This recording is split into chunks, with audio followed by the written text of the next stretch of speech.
Alors, la dernière fois, on avait parlé des quadrivecteurs et en particulier, on avait présenté pour la première fois le quadrivecteur vitesse. Alors, tout vient de la structure de l'espace-temps.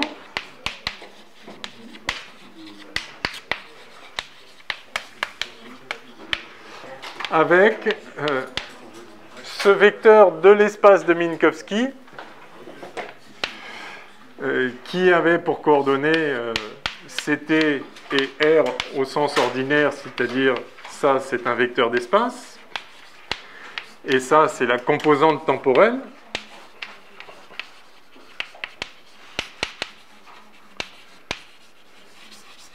Donc composante spatiale, je vais mettre comme ça.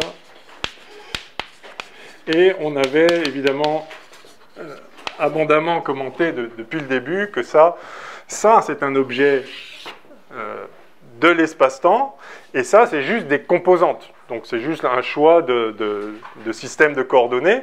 Donc ce qui était vu avant la relativité comme un changement de référentiel, comme si on faisait un truc spécial, est vu maintenant en relativité, parce qu'on a l'espace-temps à 4D, est vu simplement comme le choix d'un système de coordonnées au sein de l'espace-temps.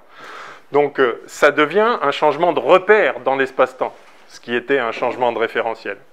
Donc évidemment, rien ne doit dépendre du repère choisi, du système de coordonnées choisi. Donc les lois de la physique, si elles ont une chance d'être correctes, elles doivent s'écrire en termes, alors soit c'est des scalaires qui dépendent de, enfin il n'y a pas de direction, donc il n'y a pas de composante, donc ça ne risque pas de dépendre du choix du système de coordonnées, c'est juste un nombre, c'est un nombre.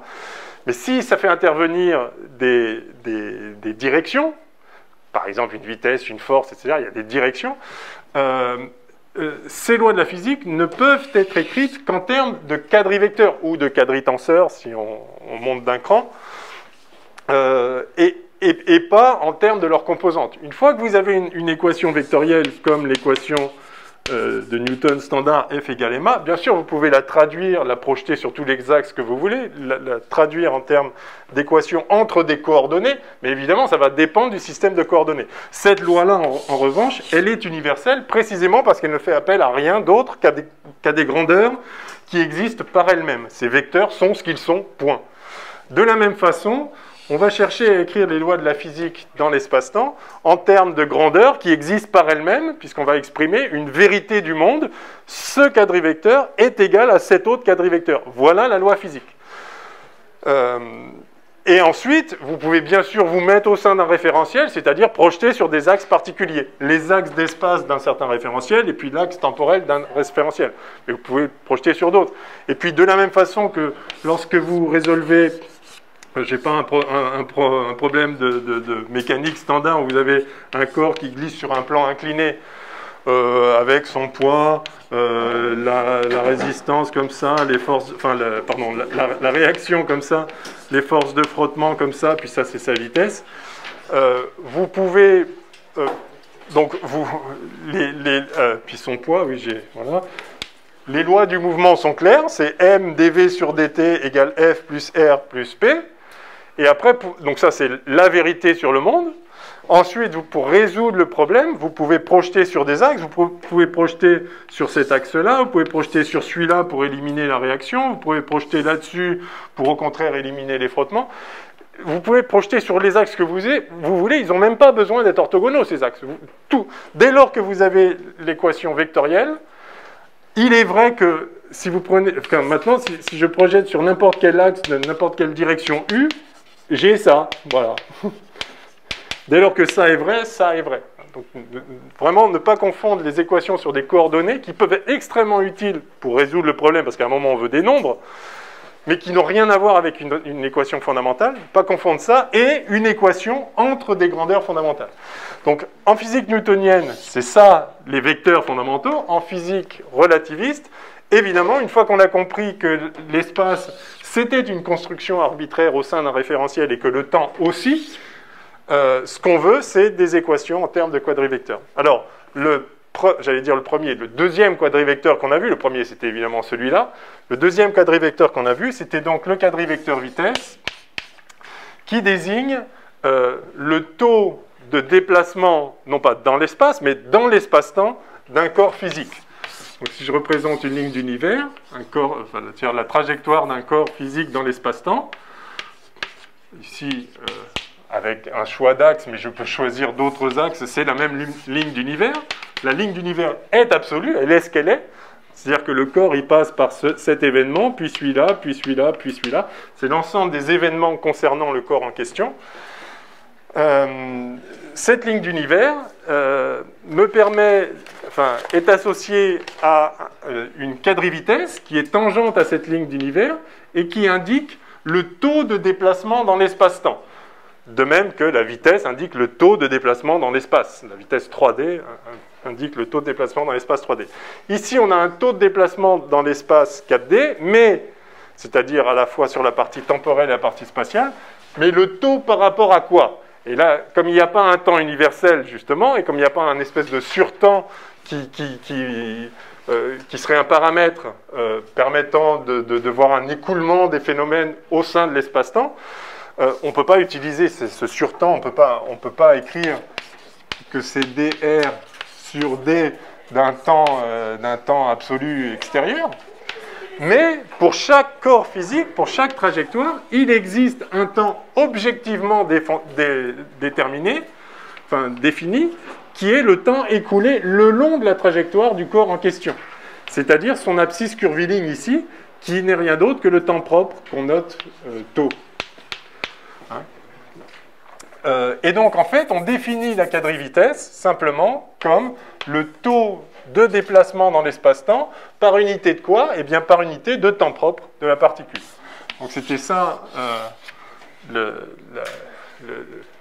l'idée sous-jacente. Et simplement, en écrivant maintenant, en se mettant dans un référentiel. Donc ça, c'est la grandeur absolue qui existe dans l'espace-temps. Maintenant, on peut se mettre dans un référentiel et voir, ok, c'est quoi les coordonnées? Évidemment, ça dépend des axes qu'on choisit. Si je choisis les axes correspondant à un référentiel R, donc correspondant à ces coordonnées-là, eh bien, je vais donc avoir d de ct sur d tau, et d pour la partie temporelle, et d de r sur d tau pour la partie spatiale. Et ça, on a vu que ce n'était rien d'autre, donc dt sur d tau. Du coup, d tau, c'est le temps propre. Donc dt sur d tau, c'est gamma, le facteur de Lorentz. Donc ça, c'est gamma fois c.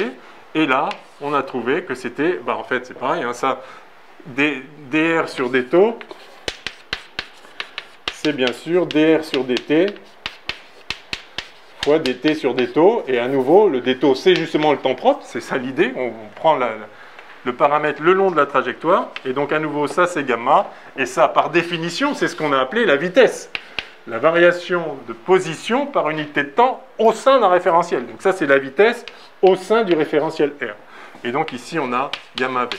Donc c'est ainsi qu'on a les coordonnées de ce quadrivecteur vitesse. Donc tout ceci est très naturel, en fait.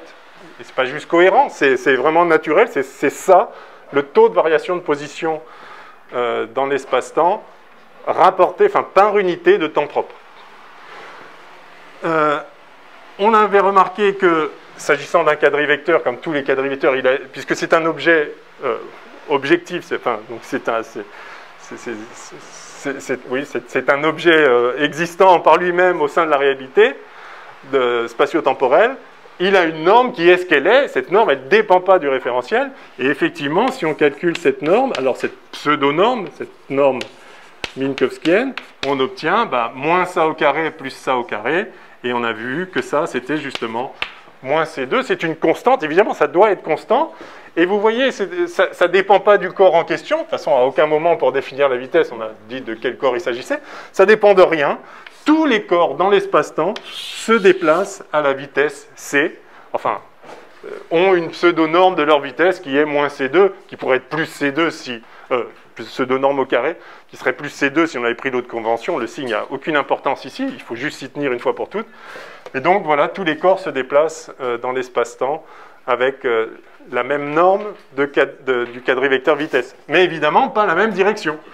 Donc si je prends une autre ligne d'univers, comme ça, en chaque point, j'ai un certain quadrivecteur vitesse qui est tangent à la trajectoire, bien évidemment, et qui est orienté dans la direction du temps Donc, oui, c'est ça, dans la direction du temps propre, du seul temps qui s'écoule pour la particule, c'est-à-dire le temps le long de sa propre trajectoire. Donc, et si le quadrivecteur vitesse est donc parallèle, je vais mettre les deux flèches, et tangent à la trajectoire, donc dans la direction du temps, c'est-à-dire que pour n'importe quel corps, on se déplace que dans la direction du temps, c'est une évidence, c'est donc aussi orthogonal à l'espace. C'est-à-dire que ce vecteur-là est orthogonal à l'espace associé au référentiel galiléen coïncident avec le corps à l'instant considéré. Donc, à cet instant particulier de la trajectoire, le corps il est en train de se déplacer par là dans l'espace-temps, si vous voulez. Quand je dis se déplacer, c'est par rapport à son temps propre. Donc, si on fait varier l'abscisse curviligne là-dedans, qui est le temps propre. Donc, voilà sa direction dans l'espace-temps. Et cette direction dans l'espace-temps, c'est donc la direction de son temps. Donc ça, c'est T, je vais noter T instantané. C'est la direction du temps du référentiel galiléen coïncident à cet instant-là avec le corps. D'accord ? Vous voyez que le corps ici, il est accéléré. Oui ? Ouais. Vous avez raison, elle était importante. Donc, mais, sauf que je ne sais plus ce que j'ai dit. Mais j'ai senti que c'était important. Oui. À l'instant, vous considérez... C'est ça. Alors, il se déplace. Enfin, voilà. Ça, c'est donc, le temps du référentiel. Voilà, le corps, à chaque instant, a ce qu'on peut appeler le référentiel coïncident, le référentiel galiléen, dans lequel il est au repos à l'instant considéré. D'accord ? À chaque instant, donc le corps ici, le long de sa ligne, de sa trajectoire, ce corps est accéléré. Là, manifestement, il ne fait pas une ligne droite dans l'univers. Vous vous rappelez que vitesse constante. Référentiel galiléen, c'est juste une ligne droite. Ce corps-là n'est pas un référentiel galiléen, il est accéléré, décéléré, etc. À chaque instant, il a une certaine vitesse, il a une certaine direction de propagation dans l'espace-temps. À cet instant-là, il va par là. Et donc, ça, c'est la direction du temps, c'est là que je le répète doucement, c'est la direction du temps du référentiel galiléen coïncident avec le corps à cet instant-là. Ça, la direction de sa quadrivitesse, c'est-à-dire la tangente à sa trajectoire, c'est la direction du temps du référentiel galiléen particulier dans lequel il est au repos, celui qui coïncide avec le corps à l'instant considéré. À un instant suivant, le nouveau référentiel galiléen coïncident, ça va être celui-là. Donc le corps n'est pas au repos dans un référentiel galiléen puisqu'il est accéléré. Mais à chaque instant, il est au repos par rapport à un certain référentiel galiléen qui, si le corps n'était pas accéléré, ce serait justement lui. Lui, il est accéléré, donc sa vitesse va changer par rapport à ce référentiel. Mais à chaque instant, il y a une certaine direction dans laquelle lui se déplace. Cette direction est une direction temporelle, parce que cette trajectoire est toujours de genre temps, entre deux points quelconques, c'est toujours de genre temps. On ne peut pas aller plus vite que la vitesse de la lumière. Donc cette direction est un axe temporel. De quel référentiel ? Eh bien, de quel référentiel galiléen ? Eh bien, du référentiel galiléen dans lequel il est au repos à l'instant considéré. C'est le référentiel galiléen coïncident, comme on dit, avec le corps. Oui. J'ai deux questions justement sur l'existence de cette... En fait, déjà, on n'a absolument rien dit sur l'existence de référentiel galiléen. Enfin, sur le fait... Sur l'identification plutôt des référentiels galiléens. On va supposer qu'il en existe, sinon tout ce qu'on dit ne sert à rien. Donc il faut bien supposer qu'il y en a. Alors oui, je vais répondre à ça, mais oui. Dans un premier temps, donc, admettons qu'il en existe, comment est-ce qu'on saurait que celui-là est effectivement galiléen et comment on sait que, en fait, même dire celui-là, ça a du sens, en fait, qu'il est unique. Définir Oui. ici, c'est un unique référentiel galiléen. Oui. Ok. De telle sorte qu'il y ait bien cette direction. Ok. Alors, bonne question. Et donc la question, c'est... on a parlé de référentiel galiléen, mais en fait, est-ce qu'il en existe ? Et comment le définir ? Et quand je dis c'est le référentiel galiléen coïncident, qu'est-ce qui me garantit qu'il n'y en a qu'un ? Enfin, qu'est-ce que ça veut dire ? Est-ce que vraiment, alors que le corps est accéléré, est-ce que vraiment je peux parler d'un référentiel galiléen coïncident? Alors, la réponse est très simple. Voilà l'espace-temps. Un référentiel galiléen, c'est un choix d'axe particulier. Donc, un référentiel en relativité, ça devient un repère. Et c'est un repère constitué de lignes droites orthogonales les unes avec les autres. Ça, c'est une ligne droite. C'est objectivement une ligne droite dans l'espace-temps. L'espace, je fais le cône de lumière. Alors là, je suis à 2D, j'ai qu'une dimension spatiale, une dimension temporelle. Donc dans cet espace à 2D, voilà une ligne droite, c'est absolument incontestable. Elle est de genre temps, c'est absolument incontestable. Donc ça, c'est l'axe, simplement parce que c'est la distance entre les points. Vous prenez 2 points sur la droite, ils sont séparés par un intervalle de genre temps. Ceci est une ligne droite de genre temps. Et ceci est l'axe temporel d'un certain référentiel. Et l'espace correspondant, bah, c'est le sous-espace de l'espace-temps qui est orthogonal à cet axe-là. Il se trouve que dans cette représentation, c'est celui-là, enfin, c'est celui qui a le même angle ici, là. En l'occurrence, c'est la pente bêta et la pente 1 sur bêta. Ça, c'est donc l'axe spatial d'un référentiel galiléen. Vous dites que ce serait le complémentaire orthogonal. Effectivement, il n'y a qu'un seul complémentaire orthogonal, voilà. Il n'y a qu'un seul. Mais les axes, par contre. Ah, alors, dans. Absolument. Oh, vous en avez une infinité de bases. Donc, si ça c'est R3, effectivement, et pas juste R ici pour des raisons de dessin, si c'est R3, vous avez une infinité de choix. Mais ça, du coup, ça devient un changement de repère au sein du référentiel caractérisé. Mais un référentiel, c'est le choix d'une direction temporelle. Et l'espace, dès lors que vous avez la direction temporelle, l'espace, il est caractérisé. C'est le sous-espace orthogonal au sein de l'espace-temps de dimension 3. Là-dedans, vous prenez la base que vous voulez, effectivement, il y en a une infinité. Mais je peux parler du référentiel galiléen coïncident avec cette trajectoire, parce qu'à chaque instant, il y a une direction dans l'espace-temps dans laquelle ce corps se déplace, et une direction dans l'espace-temps, c'est un référentiel galiléen. C'est-à-dire, une direction définit une droite. C'est une autre façon de le dire. Où que vous soyez dans l'espace-temps, si vous avez une certaine ligne d'univers, la direction de cette ligne d'univers, c'est une certaine direction dans l'espace-temps. Vous prolongez ça en une droite. Ceci est un axe temporel.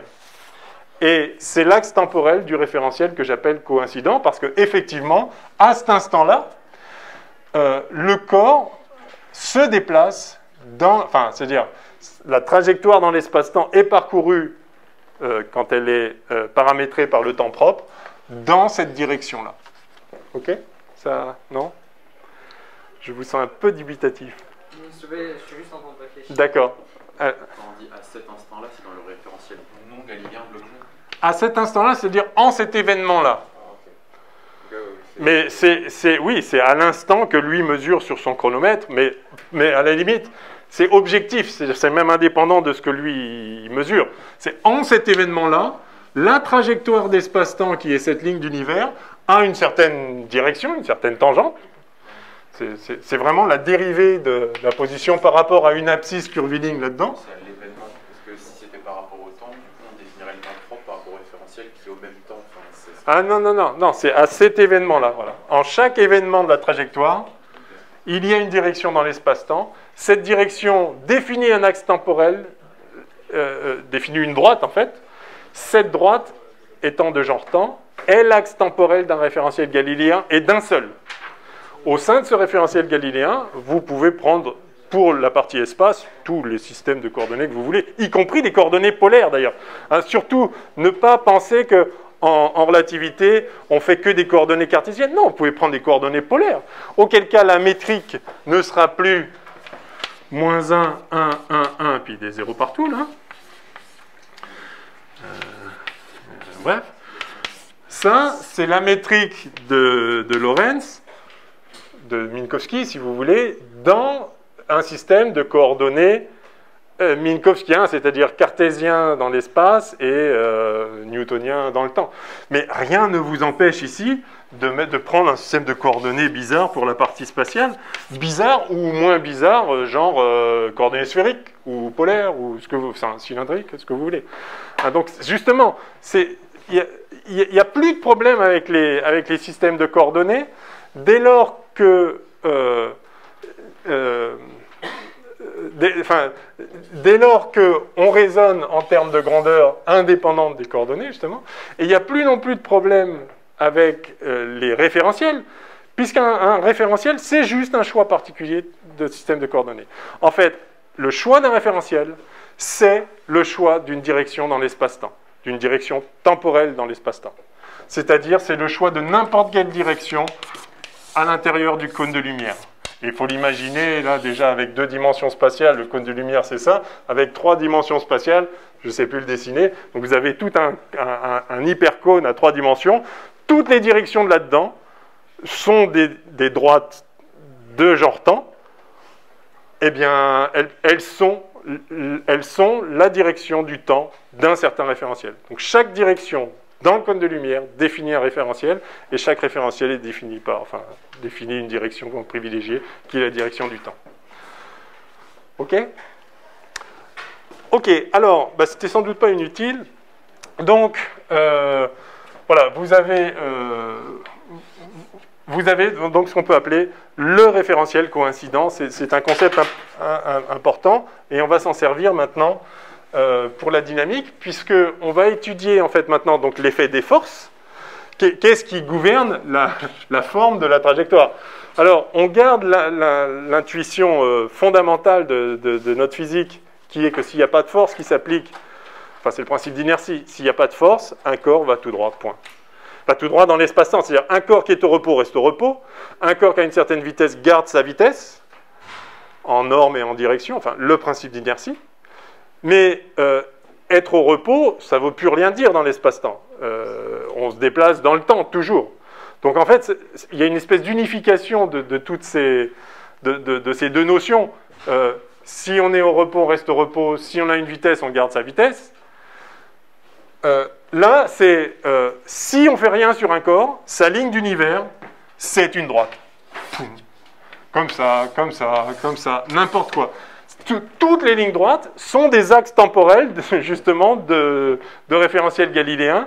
Donc, toutes les droites correspondent à des lignes d'univers possibles pour un corps sur lequel s'applique aucune force.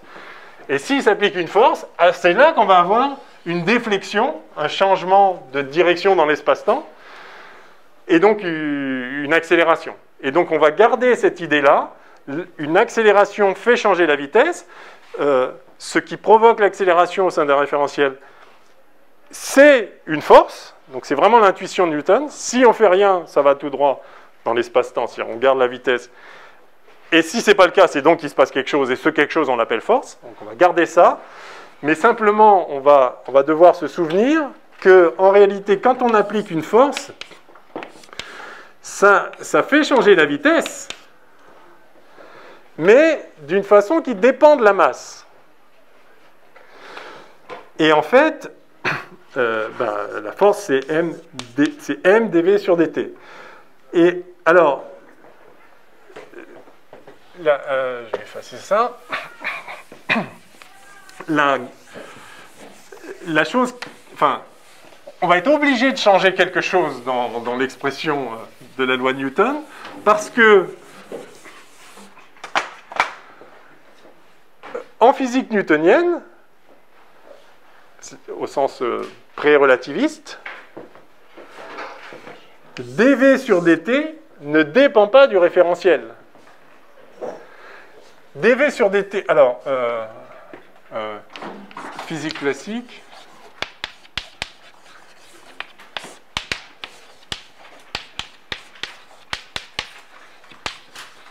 dv sur dt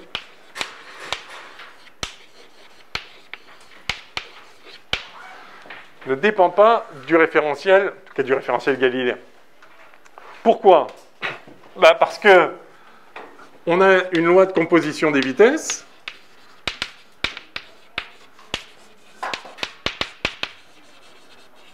je vais mettre car, 2 points. Premièrement, loi de composition des vitesses. V' égale V moins V0, où V0 est la vitesse de R' par rapport à R. D'accord ? Par conséquent, d de V' égale dV moins d de V0, mais justement, c'est des référentiels galiléens, V0 égale constante, donc d de V' égale dV.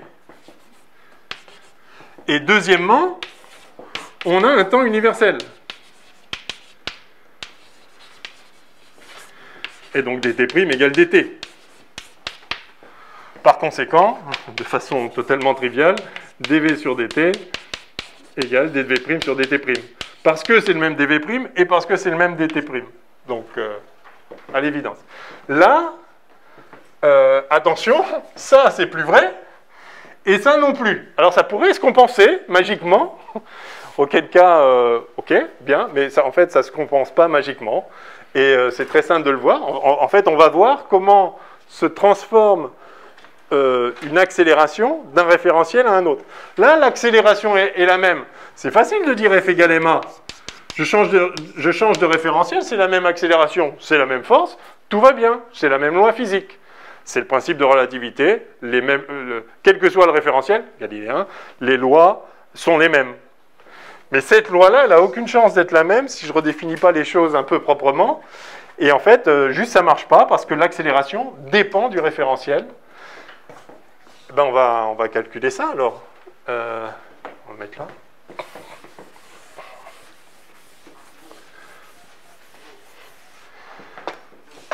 Alors.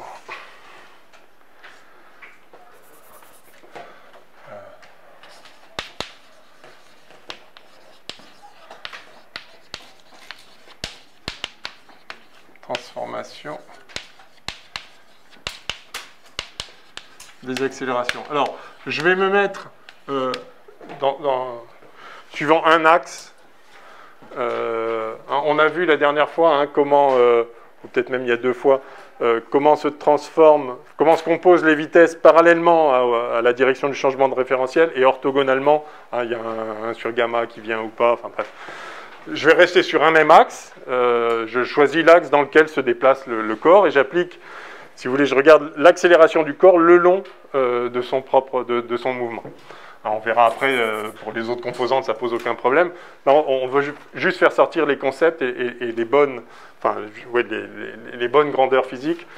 Donc je vais me restreindre à une direction, mais ce n'est pas une restriction. Je fais le calcul suivant une direction, et après je vais juste dire toutes les directions se valent de toute façon, donc ça ne change rien.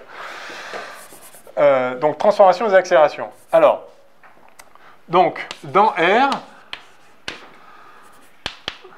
l'accélération c'est dv sur dt. Et évidemment, dans R', l'accélération c'est dv' sur dt'. Donc je note A'. C'est 2 choses dont je viens de rappeler qu'elles sont trivialement égales en physique newtonienne, mais elles ont a priori aucune raison d'être égales, en tout cas en physique relativiste, puisque ni le numérateur ni le dénominateur n'est le même. Simplement, je connais la loi de composition des vitesses, et je peux écrire que V, c'est, vous vous rappelez, c'est V' moins V0 sur 1 moins V' V0 sur C2. Je pense que là, vous savez tout ça par cœur maintenant, j'espère. Ok, la loi de composition des vitesses. Et donc, je vais calculer dV en fonction de dV'. Et il y a peu de chances que dV égale dV'. Et à l'évidence, ça ne va pas être le cas. Là, c'était classiquement, et maintenant, on fait relativiste. Ça aussi, oui, tout ça, c'est relativiste. Ouais. C'est-à-dire, par définition, l'accélération, c'est dV sur dt, ok, c'est vrai dans chaque référentiel. Simplement, la loi de composition des vitesses, c'est plus ça, c'est plus V' égale V moins V0, c'est pardon.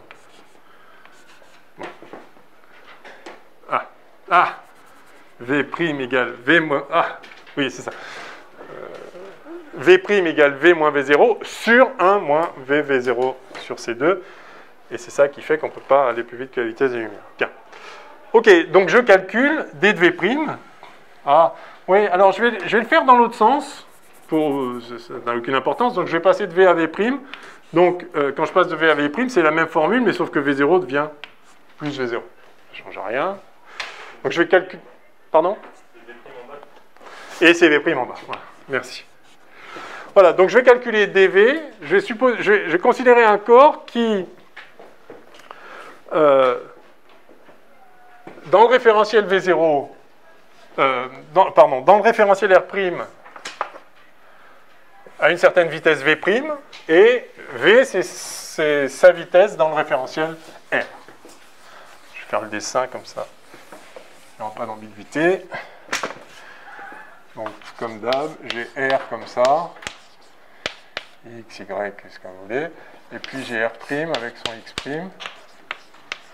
puis j'ai R', X'.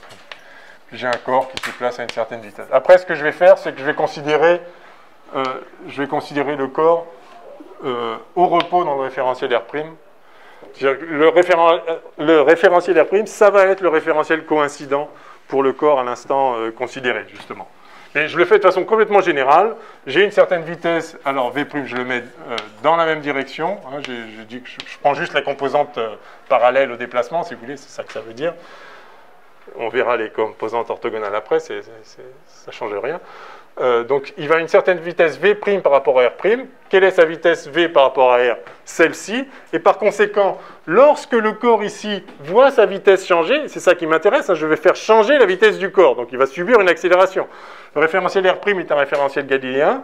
Si le corps voit sa vitesse changer, il subit une accélération associée à une force. C'est vraiment l'essence que je veux capturer.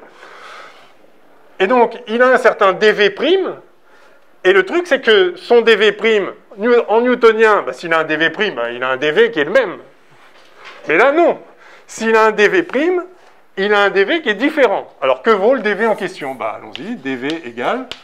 Alors, il faut dériver ça, hein, une fraction, hein, vous dérivez f sur g, hein, f sur g', ça fait f' sur g, moins g', f sur g2, voilà, bon, allons-y. Alors, donc, ça fait dv', dérivé de ce qu'il y a au-dessus, divisé par 1 plus v', v0 sur c2, ok, moins, donc, moins v' plus v0,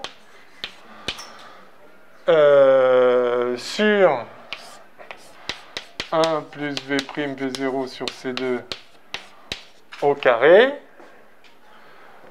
Donc ça c'est f sur g2. Et maintenant, donc, moins, il faut que je multiplie par g', c'est-à-dire la dérivée de ça. Et donc ça va être v0 sur c2 d de v'.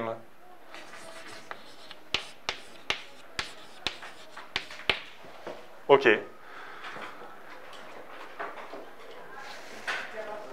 Bon. Eh ben...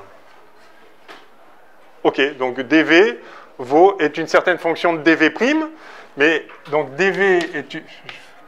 Enfin, c'est une fonction de dv', évidemment, qui dépend de v'.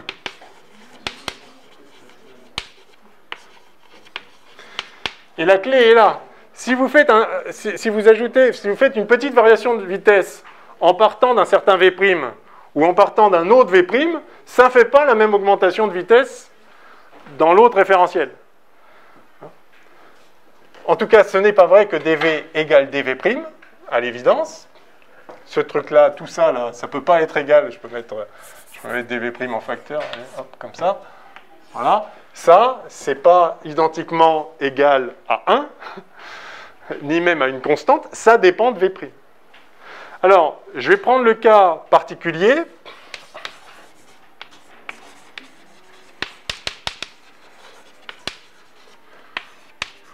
Où v' égale 0.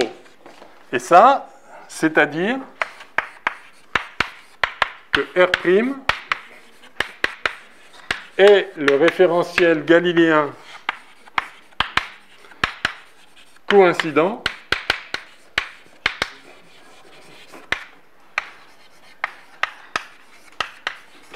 avec le corps à l'instant considéré, je devrais dire à l'événement considéré. Comme ça, il n'y a pas d'ambiguïté non plus.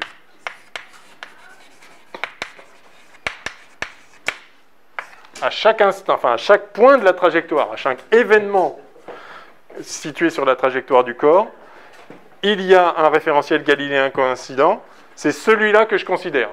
Au sein de ce référentiel galiléen, si le corps ne subit pas d'accélération, il va garder la même vitesse, et donc il va rester, le référentiel galiléen va rester le même. Donc lui-même va constituer un référentiel galiléen pendant un petit instant. Mais il n'y a absolument aucune raison qu'il ne subisse aucune force. Donc, le long de sa ligne d'univers, à un instant donné, mettons ici, voilà R', c'est-à-dire si ça c'est le CT' et le X', voilà le référentiel coïncident galiléen, c'est ce R' là. Par rapport à ce référentiel-là, le corps, à cet instant-là, c'est-à-dire à ce point de sa trajectoire, le corps a une vitesse nulle, justement il est coïncident avec ce référentiel, vitesse nulle dans l'espace, donc V' égale 0. À ce moment-là, il va subir un petit dV', pendant des taux, dt', dt, enfin entre ce point-là et un autre point, évidemment, justement comme, enfin s'il est accéléré, il ne va pas suivre la ligne temporelle ici de son référentiel galiléen, il va s'en écarter, donc il va subir un petit dV', qui est ce qu'il est, ça dépend de l'accélération. Pendant un dt' donné, si l'accélération est grande, il va subir un grand dV', enfin l'accélération reste l'accélération, c'est dV' sur dt', c'est l'accélération qu'il subit. Donc pendant qu'il subit dV', combien varie dV dans l'autre référentiel? Si V' égale 0, j'ai juste à remplacer V' égale 0, et je vois que dV, ça fait donc 1 sur, ça fait 1, si V' égale 0, 1 moins, si V' égale 0, moins V0 carré sur C2, dV'. Vous voyez que ça se simplifie bien. Si le corps, dans son référentiel galiléen coïncident, voit sa vitesse varier de dV', eh bien il voit dans un autre référentiel qui se déplace à la vitesse V0 par rapport à ce référentiel coïncident, sa vitesse varier de dV égale ça, et ça, ce n'est rien d'autre que dV' sur gamma 0 carré. Et ce gamma 0 carré, c'est quoi? C'est en fait gamma carré.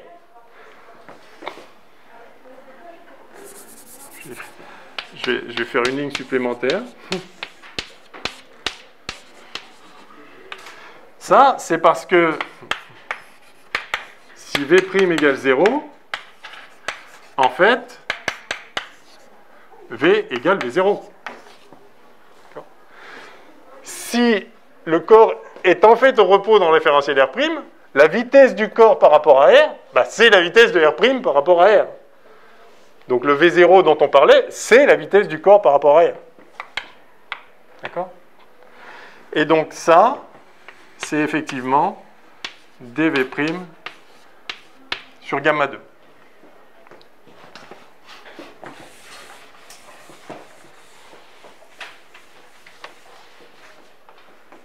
Ok? Pas de questions? C'est bon? Je pas le passage de la première ligne à la deuxième. De là à là? Oui, parce que V' égale 0, V' égale 0, donc en fait, le corps, enfin la vitesse du référentiel par rapport à R, c'est la vitesse du corps par rapport à R, puisqu'ils sont au repos l'un par rapport à l'autre. Ok? Ouais. Ok, donc je viens de voir comment se transforme pour un dV' donné, que vaut dV? Bon, c'est trivial, hein, j'ai différencié la relation de composition des vitesses, et voilà, je tiens ça. Ok, très bien. Alors, maintenant, comment j'en déduis la variation des accélérations? Alors, l'accélération, je l'ai encore là, A', c'est dV' sur dt', très bien. Et j'ai A qui vaut dV sur dt. Et donc, A, c'est dV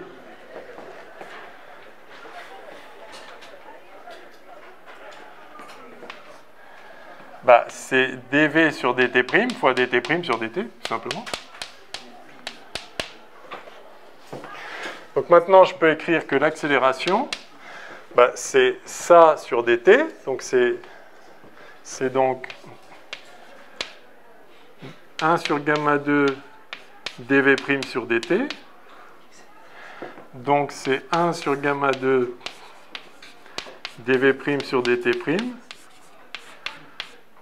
fois dt' sur dt. Et dt' sur dt, c'est quoi? dt', c'est le temps propre de la particule. Puisque justement, c'est son référentiel coïncident. D'accord? Le long de sa trajectoire, le dt' dans la direction de la tangente et le dτ dans la direction de la tangente, puisque c'est justement ça la définition de la tangente, c'est-à-dire dans la direction de la trajectoire, c'est dτ, dans la direction de la tangente, c'est dt', donc dt égale dt'. Dτ égale dt', donc ça, ce n'est rien d'autre que 1 sur gamma. D'accord?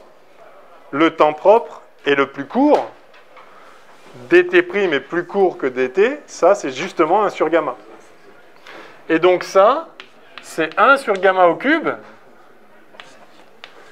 fois dv' sur dt', c'est-à-dire A' sur gamma cube. Ah!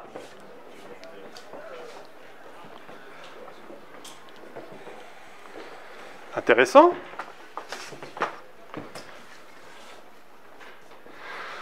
Alors attention, hein, je n'ai pas dit dans l'absolu tout le temps A' égale A' sur gamma cube. Je dis, si le corps est au repos et qu'il subit une accélération par rapport à son référentiel propre, alors dans un autre référentiel, l'accélération ressentie, c'est l'accélération que ressent le corps dans son référentiel propre, pas dans un autre, dans le sien. C'est dans le référentiel coïncident. Donc, c'est l'accélération qu'il subit dans le référentiel galiléen coïncident avec son mouvement à l'instant considéré. Si l'accélération en question, c'est A', dans n'importe quel autre référentiel, se déplaçant à une vitesse v par rapport à lui, l'accélération subie, c'est A' sur gamma cube, où gamma est calculé avec la vitesse du référentiel en question. Puisque c'est la vitesse du corps par rapport au référentiel, c'est aussi la vitesse du référentiel par rapport au corps. Là-dedans, il n'y a que le carré qui intervient, donc c'est la vitesse du corps dans le référentiel. Ok? Bon, ça, c'est intéressant. Et on voit tout de suite que, du coup, F égale ma, ça ne va pas le faire. Parce que si F égale ma, F n'est pas égal à ma'. Et vous pourriez dire, oui, mais la force, elle se transforme. Alors c'est vrai, en plus, la force, elle se transforme, on le verra. Là, ce n'est pas la question. Mais là, vous voyez que là il y a un truc au cube de 1 moins V2 sur C2. Ça dépend de la vitesse. Donc ça ne colle pas du tout. Mais en fait, si vous vous souvenez, F égale ma, c'est pas vraiment ça la loi de Newton. La loi de Newton, c'est F égale dp sur dt. L'intuition sous-jacente, c'est que justement, c'est pas la vitesse... Alors, disons, on vous a toujours dit P égale mv, donc juste quand on écrit F égale dp sur dt, c'est juste une autre façon de dire que F égale ma. C'est juste pareil. Alors vous savez, hein, quand la masse peut varier, hein, je vous avais parlé la dernière fois de la fameuse force de poussée, là, quand vous avez une fusée qui éjecte de la masse, etc. Attention, c'est quelle masse qu'on prend alors pour le corps, parce que le corps perd de la masse en cours de route. Et là, on voit bien que quand on veut faire les choses proprement, il faut écrire les choses en termes de quantité de mouvement, parce que c'est ça qui se conserve. La quantité de mouvement se conserve, en toutes circonstances, dans n'importe quel référentiel. En physique, isolée, bien sûr. Sinon, justement, elle varie, parce qu'il y a une force. Mais si vous considérez un système dont la masse ne varie pas, à ce moment-là, c'est juste une autre façon plus courte de nommer MV en note P, donc ça égale ça et ça, c'est pareil. Mais en réalité, ça, c'est plus profond. En relativité, il est clair que justement, le dv ne pouvant', pas être égal au dv',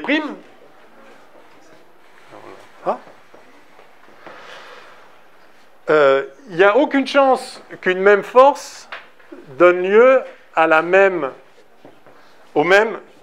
accélération.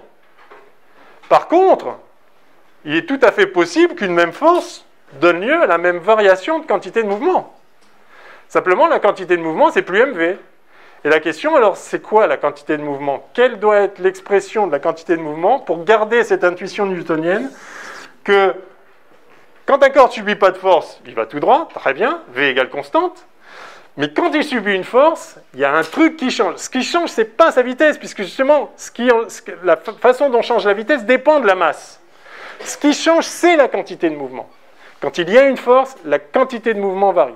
On va garder cette idée et on va juste essayer de voir quelle doit être l'expression de la quantité de mouvement, qui doit dépendre évidemment de la vitesse, parce que malgré tout, quand il y a une force, la vitesse change. Oui, mais elle change à travers une fonction spécifique qui est la quantité de mouvement. Qui, en physique classique, n'est rien d'autre que la masse fois la vitesse. Ok, c'était facile. Mais là, on voit que ça ne peut plus être le cas. Mais on peut quand même conserver l'idée que quand une force s'applique, la quantité de mouvement varie. Et que la quantité de mouvement, c'est... Enfin, si vous voulez... Je vais l'écrire, c'est plus simple. Quand une force s'applique au sein d'un référentiel galiléen, sinon on pouvait appliquer une force et le corps par rapport à lui-même il ne bouge pas, mais évidemment s'il n'est pas un référentiel galiléen lui-même. Alors quand une force s'applique, donc dans un référentiel galiléen, je ne note pas, la vitesse varie via la variation d'une fonction P égale f de v, si vous voulez. Et ça, c'est la quantité de mouvement.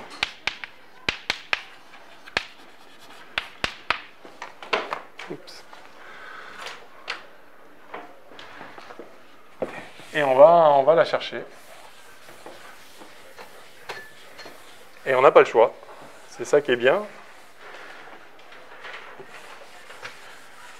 Donc j'ai P qui est une certaine f de v. Alors,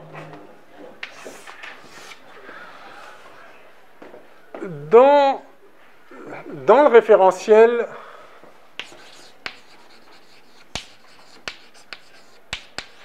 si vous voulez, je veux dire dp sur dt égale f, donc p de v. Alors, ah oui, enfin, ça c'est f, la force. J'appelle ça grand f, ça vous va? Une certaine fonction de la vitesse. Ah, ça reste un f, ouais. Ou p, en fait. P de v. D'accord. C'est p de v. C'est une fonction de v. P, c'est une fonction de v. Donc, d de p de v, ben, d'ailleurs, c'est ce que j'avais écrit là, d de p de v sur dt, c'est une certaine fonction. Pardon, c'est la force. Par définition de la force, si on garde cette idée-là. Et vraiment, ce que je vais vous montrer, c'est qu'on ne perd pas cette idée-là. D, mais alors d de p de v' sur dt', c'est-à-dire prime.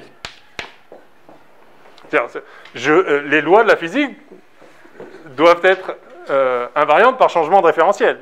Si un truc est vrai dans un référentiel, c'est vrai dans un autre référentiel.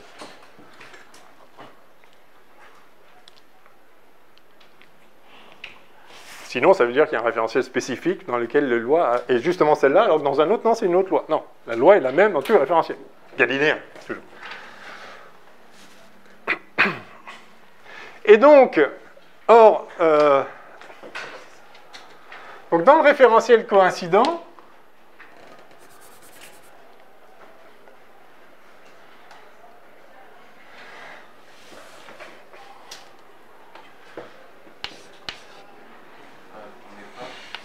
Ça, c'est MA'. Dans le référentiel coïncident.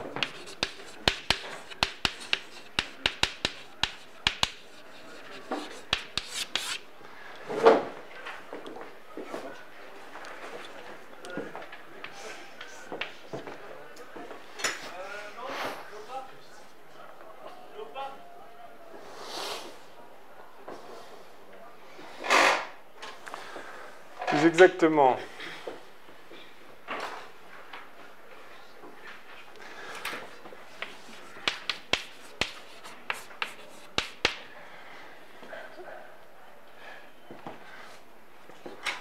J'ai A qui vaut dV sur dt, j'ai A' qui vaut dV' sur dt'. Et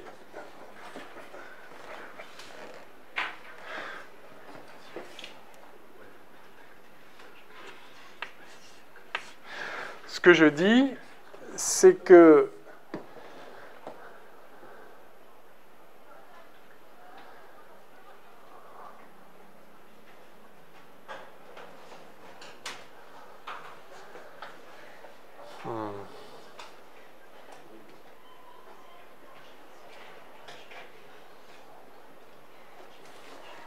comment je dis ça?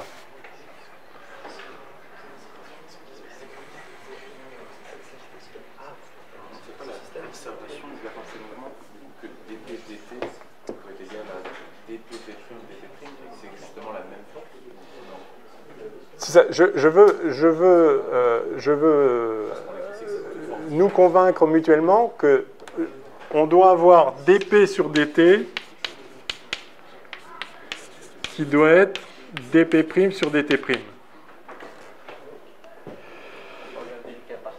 Enfin, c'est-à-dire dp de v égale... Voilà. C'est ça qu'on veut. On peut regarder le cas où on pourrait imaginer, notamment en question physique, que s'applique la même force. Non, alors le truc, c'est que c'est pas garanti qu'elle s'applique, que ce soit la même expression de la force, mais c'est pas grave. Ça serait impossible. Il faut juste dire que si la force est constante dans un référentiel, elle est constante aussi dans l'autre. C'est pas nécessairement la même, mais si on a f égale constante, on a f' qui vaut constante, et qui est aussi égal à une constante. Et ça suffit. Alors, justement, j'avais préparé ça pour qu'il n'y ait pas besoin de dire c'est la même. Il se trouve que c'est la même quand elle est orientée dans la direction de la vitesse. Mais ce n'est pas le cas autrement, et donc je ne veux pas le supposer, ça. Alors justement, j'avais préparé mon coup pour qu'il n'y ait pas besoin de le supposer. Il suffit juste de dire si la force est constante dans un référentiel, elle est constante dans l'autre, dans un autre. Parce que sinon, à nouveau, tous les référentiels ne se valent pas. Par contre, ce n'est pas forcément la même valeur de la force. Alors... On ne peut pas aller trop vite en mettant MA', même si c'est la même chose, mais c'est pas D de... Non, mais en fait... Ouais. sur dt'. Non, ça c'est la définition de la... Ça c'est la définition. Le truc, c'est que dans le référentiel coïncident, là où la vitesse est nulle, donc... mais j'aurais voulu éviter ça. C'est ça que je m'apprêtais à faire là. Dans le référentiel galiléen, coïncident, dans lequel la vitesse est nulle, donc la loi newtonienne s'applique. À ce moment-là, on a ça qui vaut justement la force telle qu'elle s'applique sur M. La force dans le référentiel coïncident divisé par M. Mais je voulais faire mieux que ça. Ouais, en fait, alors, si on ne suppose pas que f égale f', mais que si l'une est constante, l'autre est constante, je vais avoir ça de toute façon. Je vais avoir ça de toute façon. Et maintenant, je dis d de p sur dt, c'est dp sur dv fois dv sur dt. Voilà, on va raccrocher comme ça. D'accord? Et d de, donc ça c'est P de V. D de P de V' sur dt', c'est D de P de V' sur dv' fois D de V' sur dt'.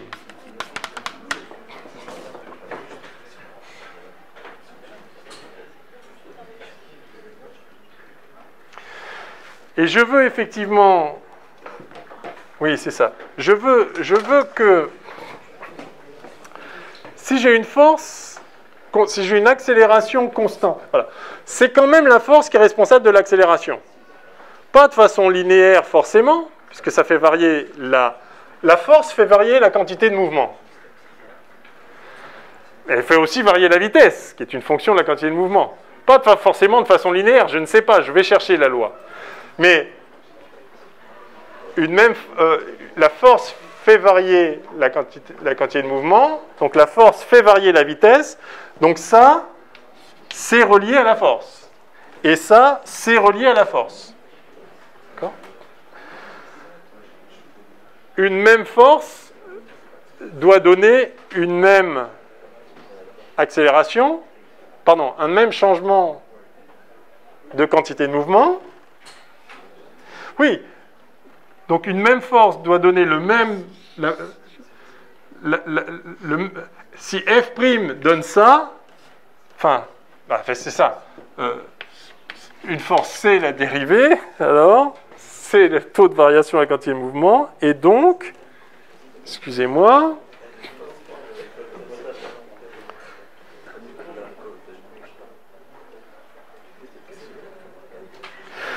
oui, si la force est constante dans un référentiel, elle est constante dans l'autre. Donc j'ai ça. Le dv sur dt, j'ai vu que ça c'est... Donc ça c'est l'accélération. Et donc il faut que j'utilise ça là. Donc j'ai ça. Ça c'est A. Et donc, c'est A' sur gamma cube. Et donc, j'ai finalement... Je vais mettre là. Excusez-moi, je tâtonne encore 2 secondes et après, on va récapituler. J'ai donc dp sur dv fois 1 sur gamma cube. Là. Fois A',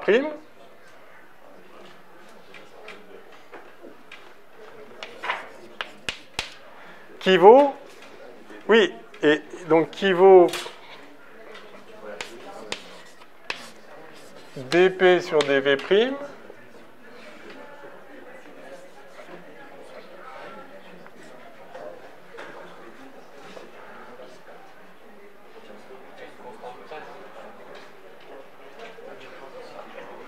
fois A', donc fois ce cas, même si on s'autorise un...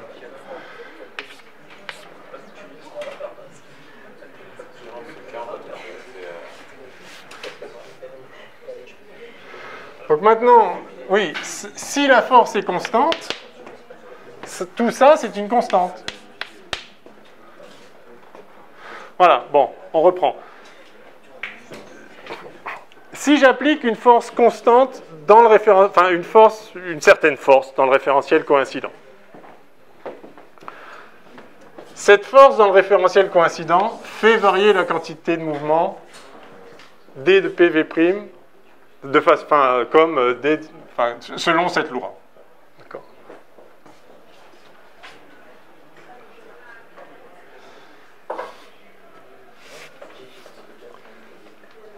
À cette variation,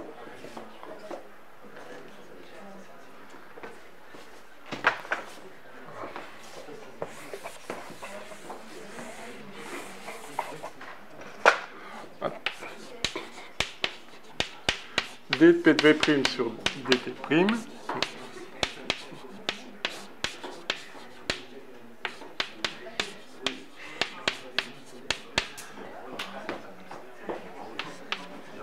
et ça, c'est donc d de V', sur dt', Et on a vu dv' sur dt', c'est gamma cube. Donc ça, c'est dt' sur dv'. Gamma cube.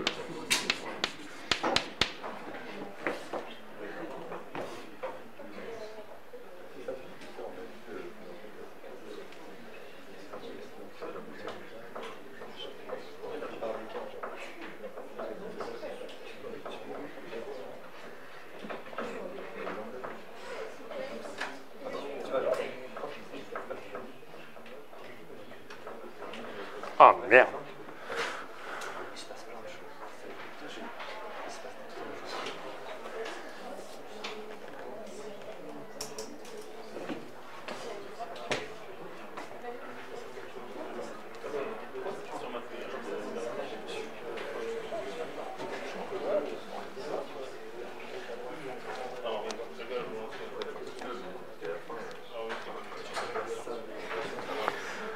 Ok. Encore une seconde.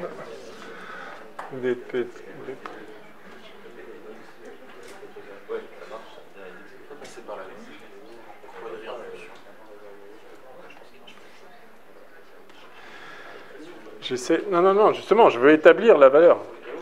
J'essaie d'éviter le recours à c'est la même force. Si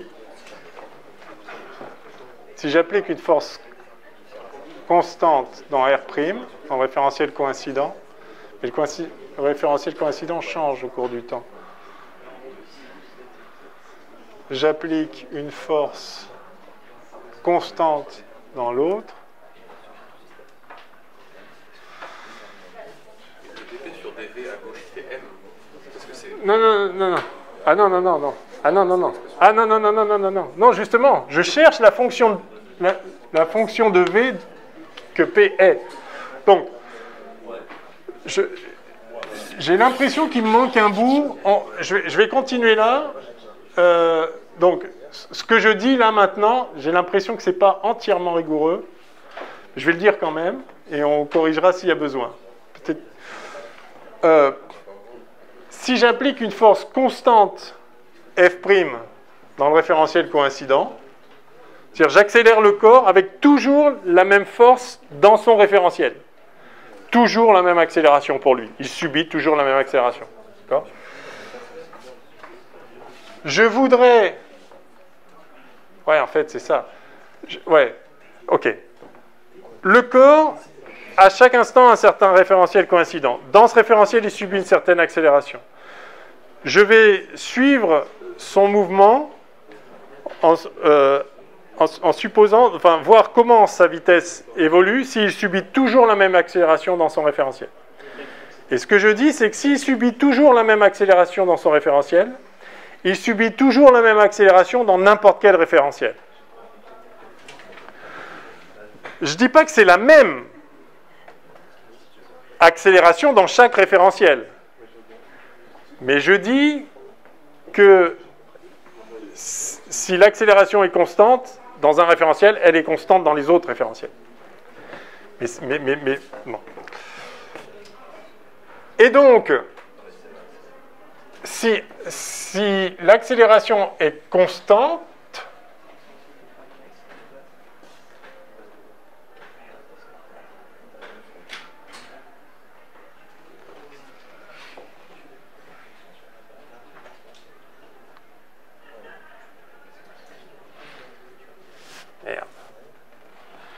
qu'est-ce qui ne va pas?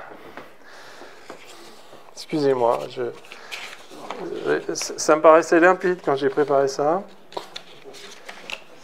parce que ce que je veux à tout prix, c'est pas vous balancer P égale gamma MV, ça n'a absolument aucun intérêt. Surtout qu'on peut, on peut, sans problème. Quelle heure est-il? Bon, ça va aller, ça va. On va y arriver, on va y arriver. Le temps pour...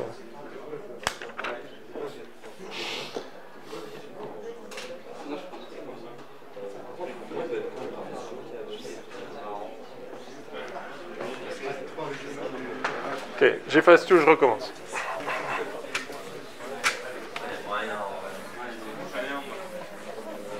Je garde ça quand même.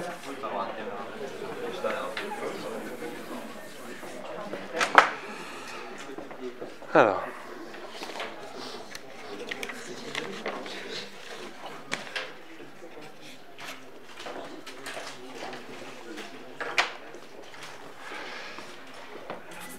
Ouais, ben, en fait, ouais, je ne vais pas couper au fait de dire que quand la vitesse est nulle, on garde la loi classique. En fait, je ne vais pas y couper.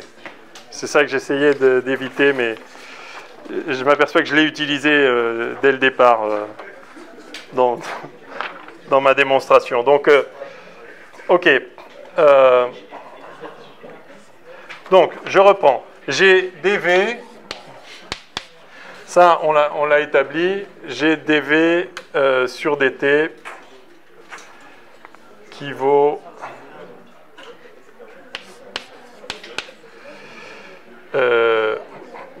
donc dV' sur dt' sur gamma cube. Ah, c'est ça, hein, d'accord? Et maintenant, je dis, dans le référentiel coïncident, l'accélération, c'est la force divisée par la masse. Donc ça, c'est 1 sur gamma cube, F, je vais le noter F0, ou F coïncident, sur la masse. Je crois que je ne peux pas éviter ça.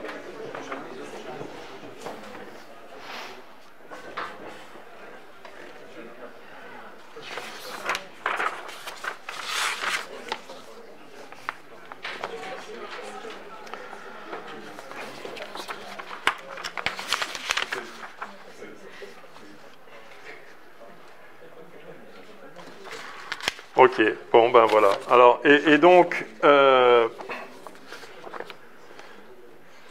j'ai dV sur dt qui vaut ça, ok, très bien. Et maintenant, si f égale constante, bon c'est ce que je disais, si f égale constante, je veux dp sur dt qui est aussi constant, hein, puisque je veux garder la loi dp sur dt égale force, hein, d'accord, au sein du référentiel. Et donc, je reprends dp sur dt, c'est dp sur dv fois dv sur dt. Et dv sur dt, c'est la force en question, constante là.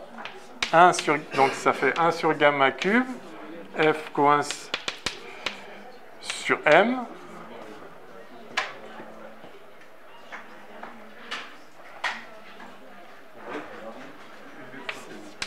Fois dp sur dv.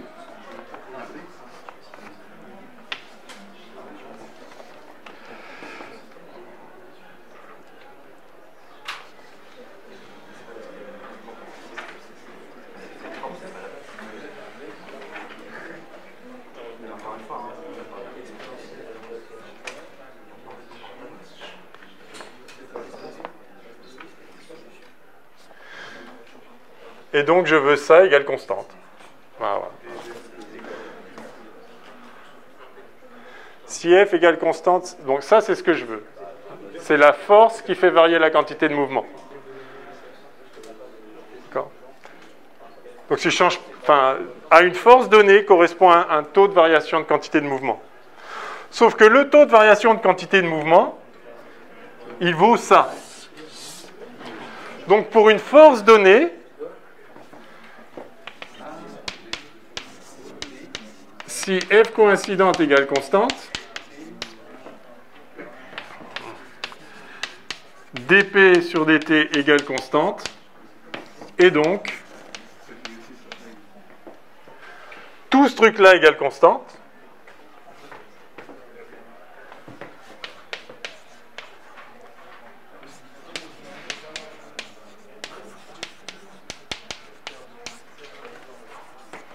et donc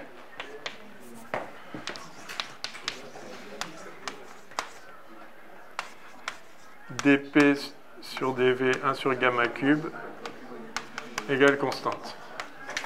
Ok, allez, on reprend. Bon, excusez-moi, vous voyez le raisonnement? On garde l'intuition profonde que c'est la force qui fait changer la vitesse, mais pas directement la vitesse. Elle fait changer une fonction de la vitesse qui est la quantité de mouvement. Donc ça, c'est le cœur de tout. dp sur dt égale f. Et p est une certaine fonction de v qui fait intervenir aussi la masse.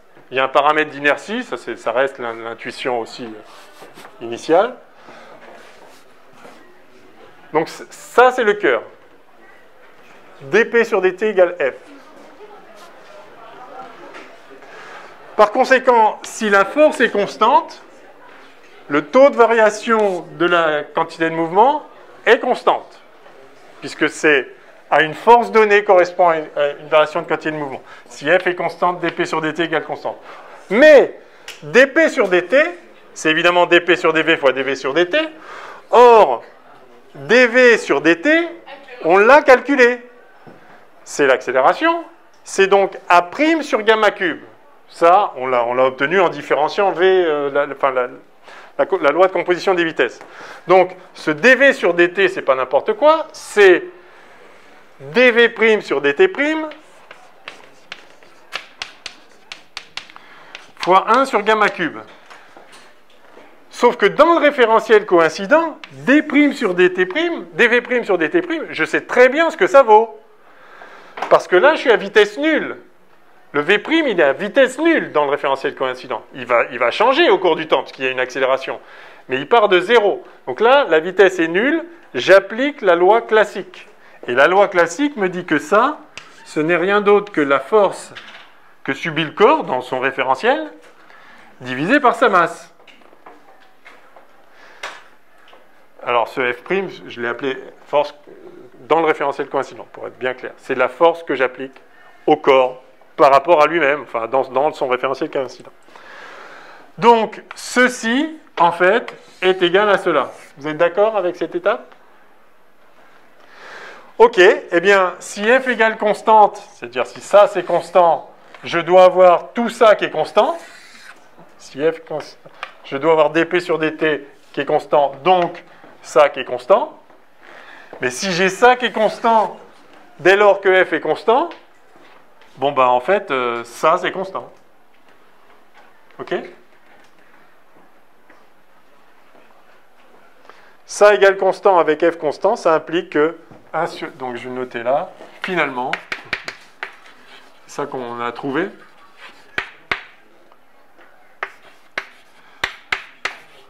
« 1 sur gamma cube dp sur dv égale constante ». J'ai essayé de ne pas avoir à utiliser que dans le référentiel coïncident, dp sur dv' sur dt', c'était f' sur m. Mais en fait, c'est idiot parce que c'est ça qu'on appelle la force dans le référentiel en question. Enfin, à vitesse nulle. C'est-à-dire, je vais devoir modifier les lois de la physique puisque dv n'est pas égal à dv', donc a' n'est pas égal à a. On a bien vu que a et A' sont reliés par cette relation-là. Donc je dois changer les lois de la physique. Mais l'idée, c'est qu'elle marchait très bien quand même avant qu'on découvre la relativité. Et on a bien vu depuis le début que la loi classique newtonienne et la transformation de Galilée, c'est juste la limite quand c'est envers l'infini, ou quand les vitesses sont proches devant la vitesse de la lumière. Donc quand je suis faible devant la vitesse de la lumière, quand je suis à vitesse nulle, évidemment, je dois recoller au cas newtonien. Et donc, à vitesse nulle, je dois effectivement avoir ça. A' égale f sur m. F' sur m. Si v' égale 0. Ou en tout cas, si v' est petit devant c, donc a fortiori si v' égale 0. Donc c'est le point que j'essayais d'éviter, mais c'est idiot d'avoir voulu éviter ça, puisqu'en fait, il faut, c'est une des conditions qu'on doit retrouver la physique galiléenne à petite vitesse. Donc c'est pas étonnant en fait que j'arrivais pas à l'éliminer. On part de ça. Donc sachant qu'à petite vitesse, sachant qu'à petite vitesse, on a ça, donc du coup, ça me permet de remplacer, c'est l'élément qui me manquait ici, ça me permet de remplacer, ça je l'ai calculé par ailleurs, dv sur dt c'est 1 sur gamma cube, dv' sur dt', je remplace dv' sur dt' par ce que ça vaut, et du coup j'ai ça, et là c'est fini, je dis que si la force est constante, je dois avoir dp sur dt égale constante, puisque je veux cette loi-là, enfin, je veux cette loi-là, donc si f est constant, dp sur dt égale constante, et par conséquent, je veux ça qui est constant si f est constant, donc je veux ça qui est constant. Ok, donc j'ai reconstitué, si vous voulez, le raisonnement, donc oubliez le dernier quart d'heure, vous voyez, ça tient malgré tout en un tableau. Oui? Est-ce que dans le référentiel coïncident, on a P' est égal à M de'? Oui, c'est ça en fait. Dans le référentiel coïncident, à petite vitesse, on va retrouver P égale mv en fait. Tout à fait. Parce que du coup, enfin, là on a vu que c'est une constante, mais sinon tout à l'heure, on aurait pu avoir si d de P' sur dv', c'est M du coup, on avait dp sur dv est égal à gamma 3 M dp sur dv' sur dv'. Redites la toute. Là on a vu que c'est une constante, mais on ne sait pas quelle est la constante. On ne sait pas quelle est la constante. Et là, on va le trouver maintenant. Ah oui, non mais si, après on va dire à petite vitesse, on a P égale mv. Oui, ok, du coup c'est Et on va trouver la constante comme ça. Donc pour l'instant, donc ok, c'est bon le raisonnement. C'est la force. La force est responsable de l'accélération, mais à travers une fonction spécifique de la vitesse, dont je ne veux plus supposer que c'est mv, puisque de toute façon, on a vu que ça ne pouvait pas coller. Donc, mais par contre, c'est une certaine fonction de la vitesse, et je veux chercher laquelle, et tout ce que je sais, c'est que si la force est constante, le dp sur dt doit être constant, et or le dp sur dt, il s'écrit comme ça, donc il faut que ça soit constant. Ok. Et donc maintenant, j'ai juste à intégrer cette équation différentielle toute bête du premier ordre.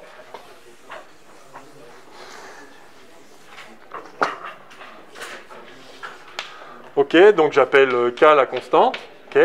Et donc j'ai dp qui est une fonction de v, hein, donc sur gamma cube, c'est-à-dire sur 1 moins v2 sur c2 puissance 3,5, qui est égal à k fois dv. Ok?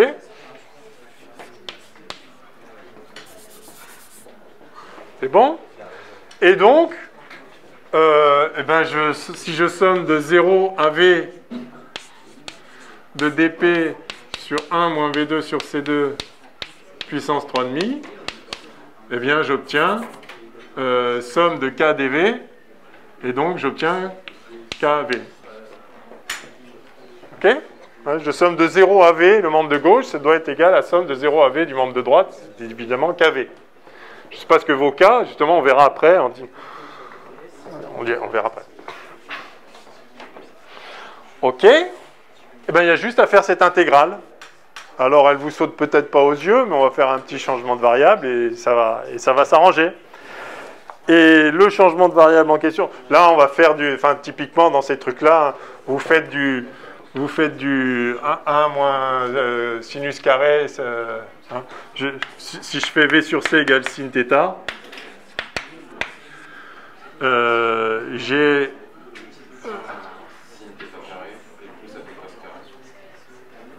voilà, donc on a effectivement cos carré, mais puissance 3,5, donc ça fait 1 sur cos cube. Alors,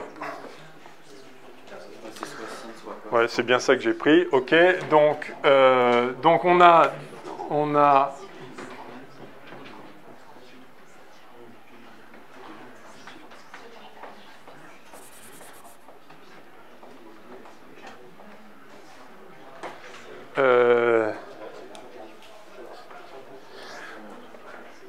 attendez, je l'ai fait dans le mauvais sens là. Non, c'est dv qui est ici. Ah, décidément.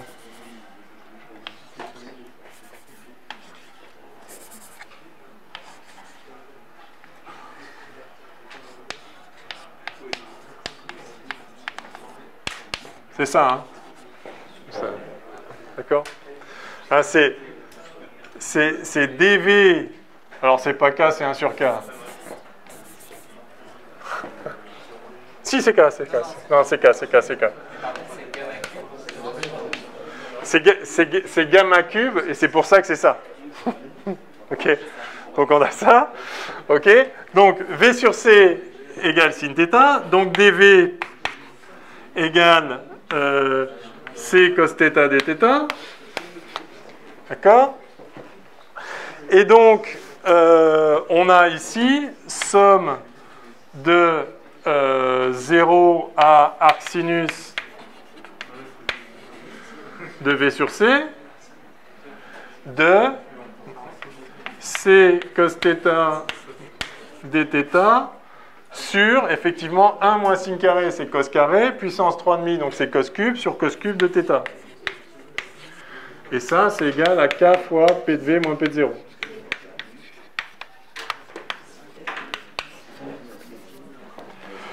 Et donc, là, j'ai la somme de 1 sur cos carré. Et 1 sur cos carré, c'est d de cos sur dθ. C'est d de tangente. La dérivée de tangente, c'est 1 sur cos carré.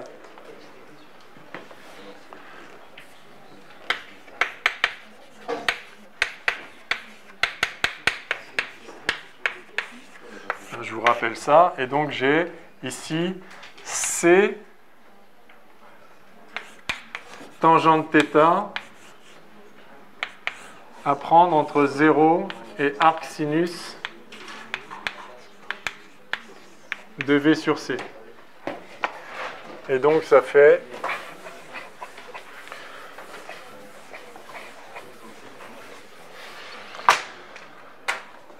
la tangente de l'arc dont le sinus est V sur C. La tangente, c'est sinus sur cosinus.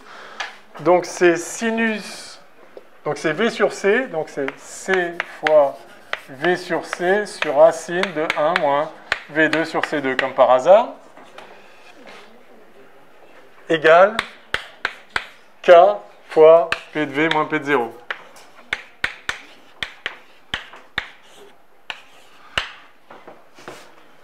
Ok, et donc finalement, j'ai P de V qui vaut P de 0 plus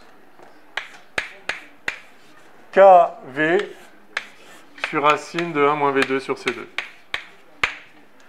Ouf!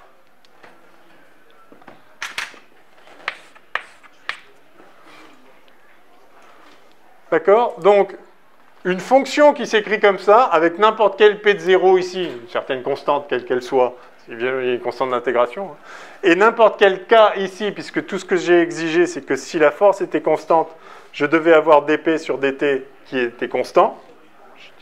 D'accord? Après, justement, c'est la force en question. Je sais qu'à vitesse nulle, ça doit donner la force standard, c'est-à-dire... si je prends la définition de la force standard, la quantité de mouvement en question, ça doit être mv. Donc maintenant, j'ai plus qu'à identifier. Si v est petit devant c, ça me fait... J'obtiens P de V égale P de 0 plus kV. Et donc maintenant, je veux retrouver la physique newtonienne. P de V égale mv. Donc P de 0 égale 0. Et la constante en question, c'est la masse. Voilà. Finalement,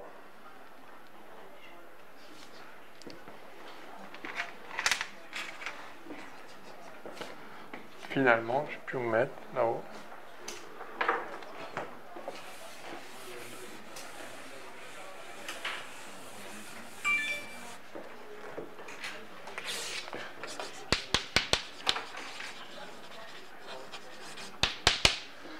Finalement, P de V égale mv sur racine de 1 moins v2 sur c2, P c'est-à-dire gamma mv.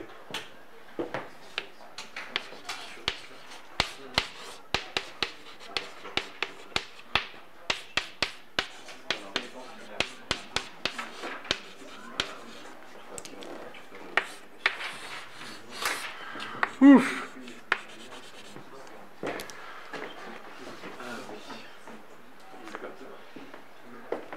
C'est bon?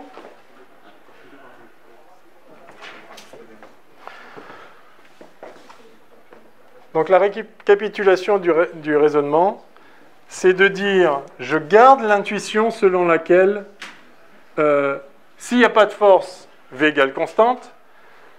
S'il y a une force, enfin si V n'est pas constante, c'est qu'il y a une force, et donc une force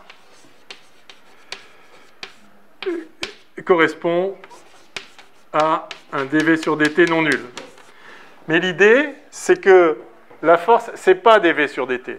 La force, c'est une variation d'une fonction de la vitesse par rapport au temps. F égale d d'une certaine fonction de la vitesse sur dt.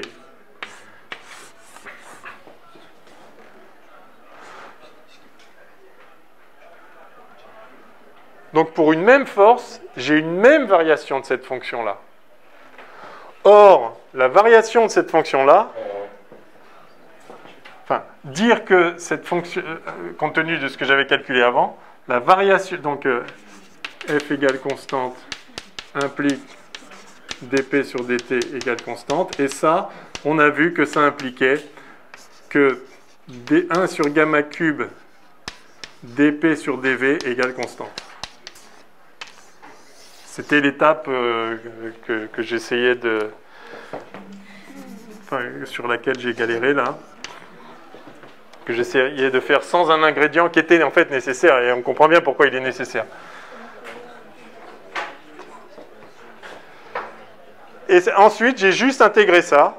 Et j'obtiens que la fonction en question... Enfin, sa forme la plus générale, c'est ça. Et sachant qu'à vitesse nulle, je dois trouver mv. En fait, p de v égale gamma mv. OK? Alors, il me reste un quart d'heure pour vous montrer E égale MC2. C'est bon, il y a un souci? En fait, c'est parce que vous avez redéfini la constante en K quand vous êtes à la première ligne, et si c'est une détail de K. Ah, c'est 1 sur K, là? Oui, du coup, à la fin, c'est 1 sur M. Oui, on dirait parce qu'elle a dit c'est lui qui... Merci. Merci. Non, mais c'est mieux, effectivement. OK. Donc, on a trouvé l'expression de la quantité de mouvement. Et donc, on peut écrire maintenant... D'abord, donc on voit qu'effectivement, enfin, on retrouve ce qu'il faut. Enfin, c'est possible de retrouver ce qu'il faut. Vous allez me dire, oui, mais on l'a imposé qu'on trouvait ce qu'il faut avec petite valeur. Non, mais on l'a imposé, mais c'était possible de l'imposer. C'est-à-dire que, effectivement, au premier ordre en V, on a bien un truc qui est proportionnel à V au premier ordre. Enfin, je veux dire, oui, forcément, au premier ordre, c'est proportionnel à V. Non, mais ça aurait pu être nul. Vous voyez, si le premier ordre non nul était en V2, ça veut dire qu'il n'y a que des particules de masse nulle, on aurait été un peu embêté. Bon, je sais pas, oubliez éventuellement cette remarque. Enfin, quoi qu'il en soit, voilà, on a trouvé l'expression de P de V. Ça veut dire quand même que cette loi-là, elle est parfaitement possible. Hein. Elle est parfaitement possible, mais on n'a pas le choix. Si on dit que la force fait varier une certaine fonction de la vitesse, cette fonction-là ne peut être que de cette forme-là, enfin à une constante près.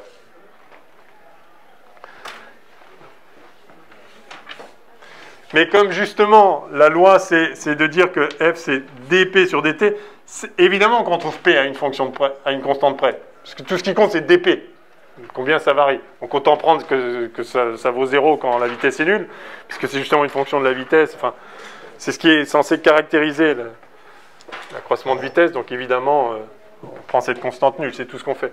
Ensuite, la masse, c'est pour retrouver la forme qu'on avait au départ. Mais vous notez bien que si vous définissez P comme 22,7 fois ça, bah, ça marche encore. Vous divisez toutes les forces par 22,7.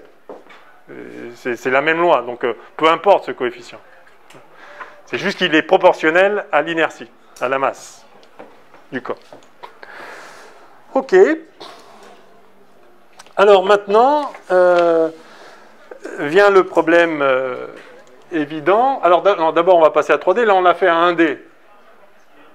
Je peux effacer à droite, hein? Allez, trop tard. Donc ça, je vous avais annoncé, je me mets à une dimension, mais ce n'est pas une restriction parce que maintenant à 3D, bah, toutes les directions se valent. Donc ce qui était vrai dans la direction X, si je me mets dans la direction Y ou Z ou ce que vous voulez, ça reste vrai. Donc en fait, à 3D, j'ai simplement P égale gamma MV en vecteur. Bon, ça, il n'y a rien d'autre à en dire.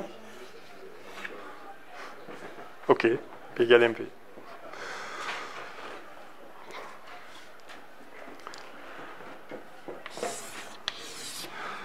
Alors maintenant, vient, je ne sais pas où on en est, troisièmement, quatrièmement, 12e, loi de la dynamique.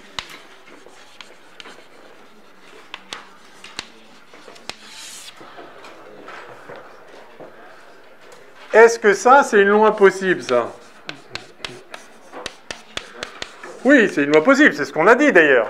On définit la force comme ça. Mais ça, c'est une loi qui relie des vecteurs à 3 dimensions. Ça ne peut pas être une loi universelle par elle-même. On définit la force comme ça au sein d'un référentiel, très bien. On a vu que c'était possible de le faire moyennant une redéfinition de la quantité de mouvement comme n'étant pas MV mais gamma MV, très bien. Il n'en reste pas moins que ça, c'est une équation entre vecteurs spatiaux qui ne sont que des composantes d'un truc à 4 dimensions. Si je change de référentiel, effectivement, a priori, la quantité de mouvement va changer. Oui, là, ça, c'est une évidence. Et la force aussi va changer, du coup. Il le faut. C'est un problème, ça, d'ailleurs. Enfin, c'est un problème. C'est comme ça, donc c'est pas un problème. Mais vous voyez que cette loi-là ne peut pas être naïvement invariante par changement de référentiel, parce qu'elle dépend explicitement du référentiel. Il y a un dt ici.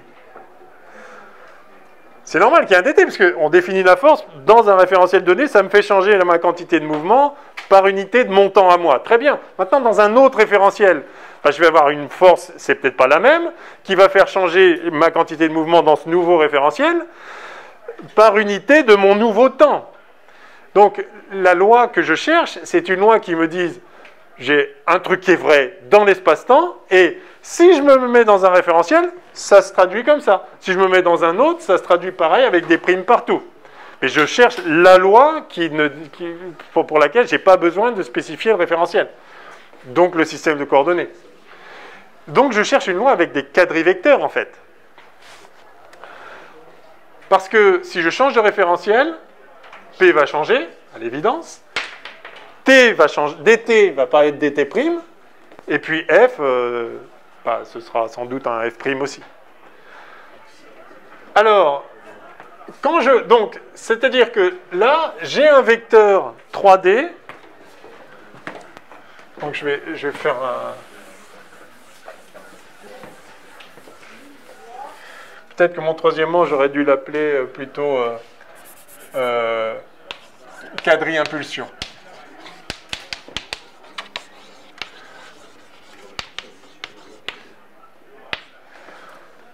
J'ai un vecteur spatial, ça ne peut être que la composante spatiale d'un quadrivecteur dans l'espace-temps. Question, quelle est la partie temporelle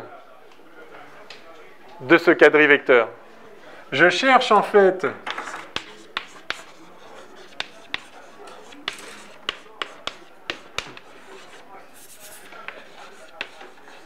tel que P, quadrivecteur égale quelque chose et le P que je viens de trouver.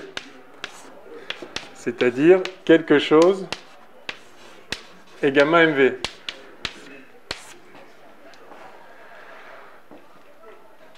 C'est évident, qu'est-ce qu'il faut mettre ici? Parce que ça, en tant que partie spatiale d'un quadrivecteur, on l'a déjà rencontré. Vous vous rappelez le quadrivecteur vitesse?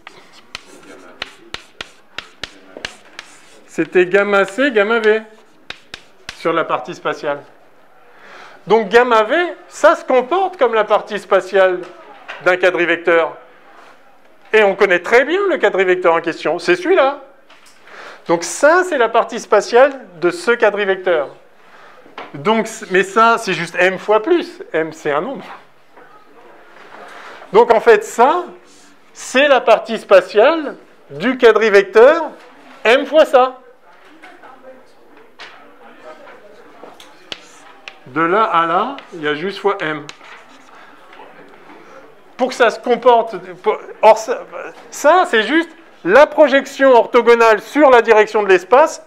Pardon, ça, c'est la projection orthogonale sur la direction de l'espace du référentiel R de ce quadrivecteur-là qui est indépendant du référentiel. D'accord ?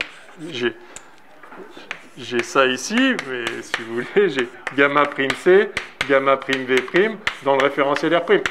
Ça, là, c'est la projection de ce quadrivecteur sur la direction de l'espace. Et ça, c'est la projection du même quadrivecteur dans la direction du temps. Donc, de la même façon, ici, j'ai la projection, enfin, j'ai juste m fois la projection sur la direction de l'espace. Bah, du coup, la projection sur la direction du temps, bah, ça va être m fois ça, tout simplement. Ça ne peut pas être autre chose. D'accord ? Sinon, ce n'est pas un quadrivecteur de l'espace-temps. Donc, finalement, donc en fait, P, eh bien, c'est m fois celui-là. Et par conséquent, sa première composante ici, bah, c'est gamma MC.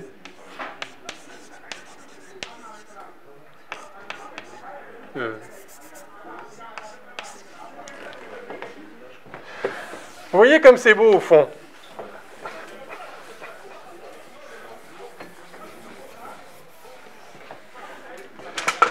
On est parti du quadrivecteur position.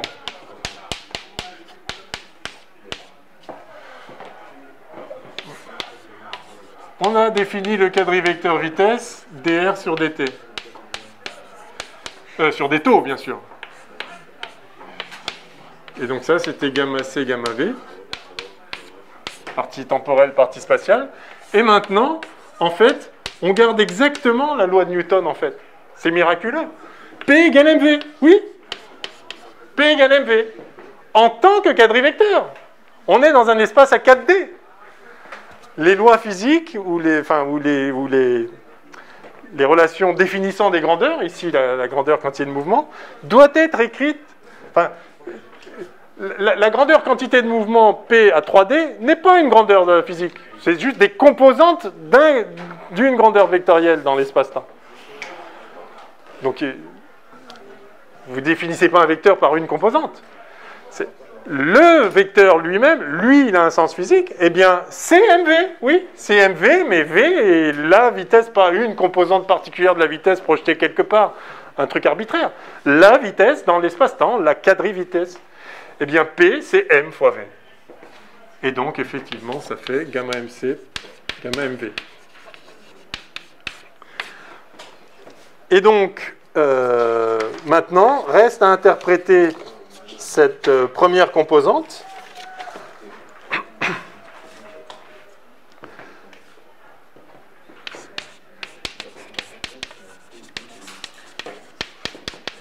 Interprétation physique, c'est ça, et c'est la dernière chose qu'on va faire là. Et c'est justement... alors déjà, on peut l'intuiter ce que ça va être. Ça, c'est la quantité de mouvement, du coup, ça c'est le P, c'est le P spatial, quoi. Donc, non, ça c'est... Ouais. La quantité de mouvement, c'est, vous vous souvenez, théorème de Noether et tout ça, ou aussi en physique quantique. La quantité de mouvement, c'est la grandeur qui est conservée du fait de l'invariance par translation dans l'espace. Ou en physique quantique, c'est l'opérateur générateur des translations dans l'espace. Ce ne serait pas très surprenant si cette partie-là, c'était la quantité qui est conservée par invariance, par translation, dans le temps. Puisque c'est la composante temporelle. De sorte que ça, en fait, ce serait la grandeur conservée par invariance par translation dans l'espace-temps. Mais du coup, dans quelle direction? Ben, en fait, si la grandeur est conservée par translation dans l'espace-temps, ces composantes sur n'importe quel axe aussi sont conservées, évidemment, puisque c'est le même vecteur. Si le vecteur est conservé, ses composantes sont conservées. Et donc, la composante temporelle est conservée, mais dans quel temps? Et dans tous les temps. C'est-à-dire, au sein de n'importe quel référentiel, ce truc-là est conservé. Et donc, ces composantes sont conservées si vous gardez les mêmes projections. Donc, si vous regardez la composante dans le temps d'un certain référentiel galiléen, aussi, ça va être conservé. Par invariance, par translation, dans le temps, dans ce temps-là. Parce qu'en fait, on ne peut plus dire invariance par translation dans le temps. Lequel temps? Par contre, invariance par translation dans l'espace-temps, oui. Maintenant, on a l'espace-temps. Cet objet-là, cet objet géométrique-là, l'espace-temps, est homogène. Où que vous soyez dans l'espace-temps, c'est le même espace-temps. Il y a invariance des lois physiques par translation dans l'espace-temps. Et donc, la partie spatiale, une fois que vous avez choisi un référentiel, vous pouvez parler d'espace, sinon non. Vous choisissez un référentiel, donc il y a une partie spatiale. La partie spatiale, ok, bah, du coup, c'est ce qui est conservé par translation dans l'espace, justement. C'est la quantité de mouvement. Et donc ça va évidemment être l'énergie. C'est la grandeur conservée par invariance par translation dans l'espace. Ça correspond aussi à l'opérateur hamiltonien qui vous fait l'évolution du système, sur la translation dans le temps. Enfin, l'évolution dans le temps, ce n'est pas une translation tout à fait au même sens, mais c'est le générateur de l'évolution temporelle, le hamiltonien par rapport... Alors, on va juste... il reste 2 minutes, mais... on a pris un petit quart d'heure de discussion au début, alors. Mais je n'ai pas besoin d'un quart d'heure. Je vais juste vous montrer que c'est effectivement l'énergie, au sens où on définit l'énergie depuis toujours en physique newtonienne. L'énergie, c'est... vous savez qu'on obtient l'énergie par le travail. Vous faites... on fait F scalaire dr, là, ça vous donne delta W, là, voilà. Donc la variation d'énergie du système, si c'est une force conservative, sinon, de toute façon, l'énergie n'est pas perdue, elle se retrouve juste dans d'autres degrés de liberté. Vous avez donc, si c'est une force conservative, ceci fait moins d2EP.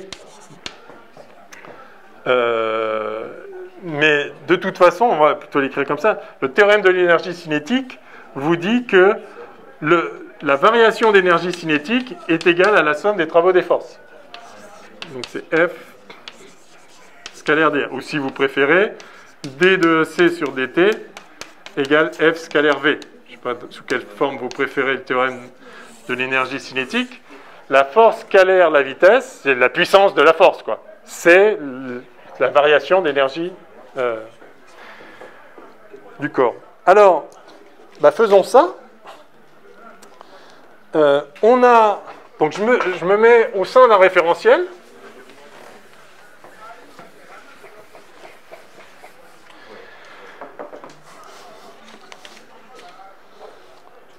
Et je vais donc écrire que l'énergie cinétique, c'est la somme de F scalaire V dt de 0 à l'instant qui me donne la vitesse V, quoi. Donc j'applique une force, je prends un corps au repos. Énergie cinétique nulle. Puisque l'énergie cinétique, par définition, c'est l'énergie associée à la vitesse. Je pars d'un corps au repos et je lui applique une force constante. J'applique une force et donc sa vitesse change. Et au bout d'un moment, j'arrête. Donc je fais ça pendant un certain temps. Au bout d'un moment, quand il a atteint la vitesse V, je vais faire ça dans une direction, je vais faire une force constante, je pars de 0. Et je regarde quelle est l'énergie qu'il a. Je sais exactement quelle puissance je lui ai donnée depuis le début, pendant un temps t, et je regarde son énergie. Et donc c'est ça que je vais calculer. Alors sauf que F, c'est dp sur dt.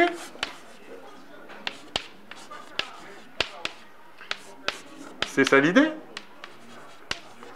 Scalaire VDT, donc en fait, ça fait somme de dp scalaire V. Alors j'applique la force toujours dans la même direction. Hein, donc je pars de 0, donc je donne la vitesse dans la direction de la force, et puis ça reste toujours dans la même direction. Donc je vais retirer les... Enfin, de toute façon, non, je peux même le laisser. De toute façon, j'ai P égale gamma mv, donc ça ne change pas. Donc, de 0 à t. Et donc, j'ai somme de gamma m, v scalaire v, donc v2. Non, pardon. Oui, dp... Ah, non, oui. Non, c'est d de gamma mv. Donc, d de gamma mv fois v. De 0 à t. Okay. Alors, d de gamma mv, ben là, attention, gamma, il y a du... Ça, c'est 1 sur racine de... Enfin, c'est 1 moins v2 sur c2 puissance moins 1,5. Bon, bah, dérivons. Allez, on va pas flancher. Et il se passe quoi, là? Bon.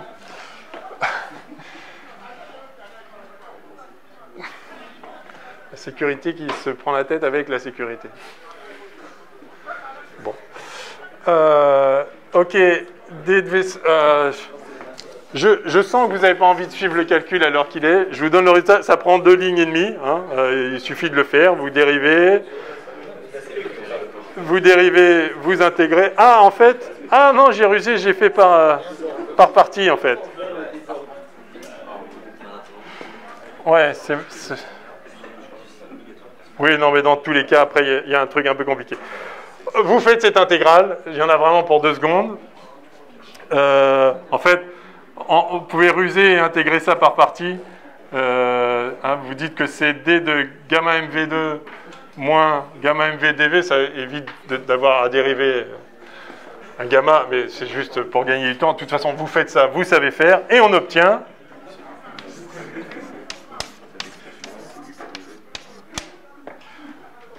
Je mets égal 3 petits points, égal ça. C'est 2 lignes. 3 lignes.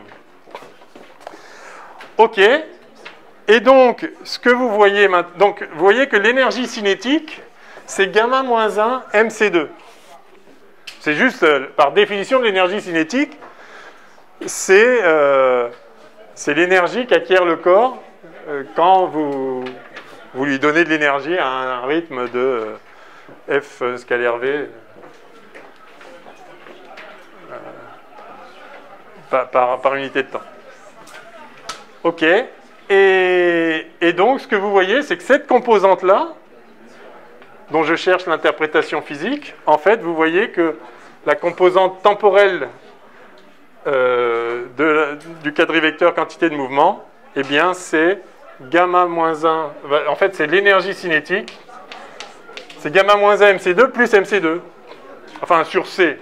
Oui, parce que, évidemment, au niveau des unités, ça, c'est une énergie divisée par C. C'est toujours pareil, hein, il faut multiplier par C pour avoir la grandeur qui va bien. Donc, vous voyez que ça, c'est EC, c'est 1 sur C de EC plus mc2. Donc, on trouve bien que ça, c'est l'énergie, à une constante près qui dépend de la masse.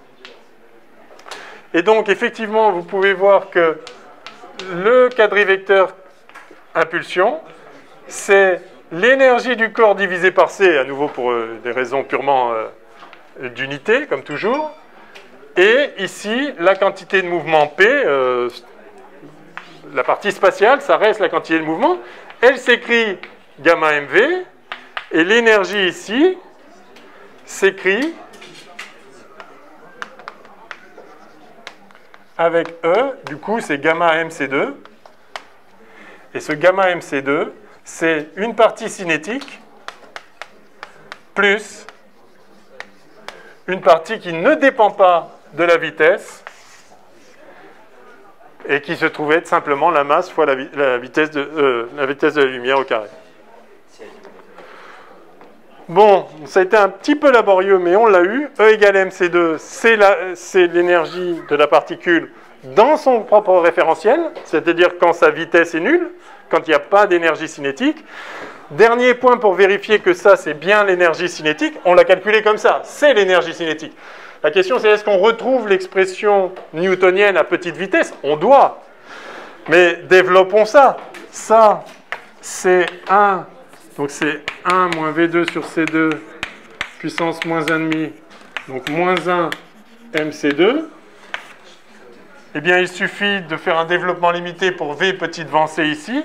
Ça fait 1 plus 1,5 de V2 sur C2, moins 1. Donc 1 plus 1,5 de V2 sur C2, moins 1 MC2. 1 moins 1, ça fait 0. Il reste 1,5 de V2 sur C2 fois MC2. Ça fait 1,5 de MV2. Donc oui, c'est bien l'énergie cinétique. D'accord?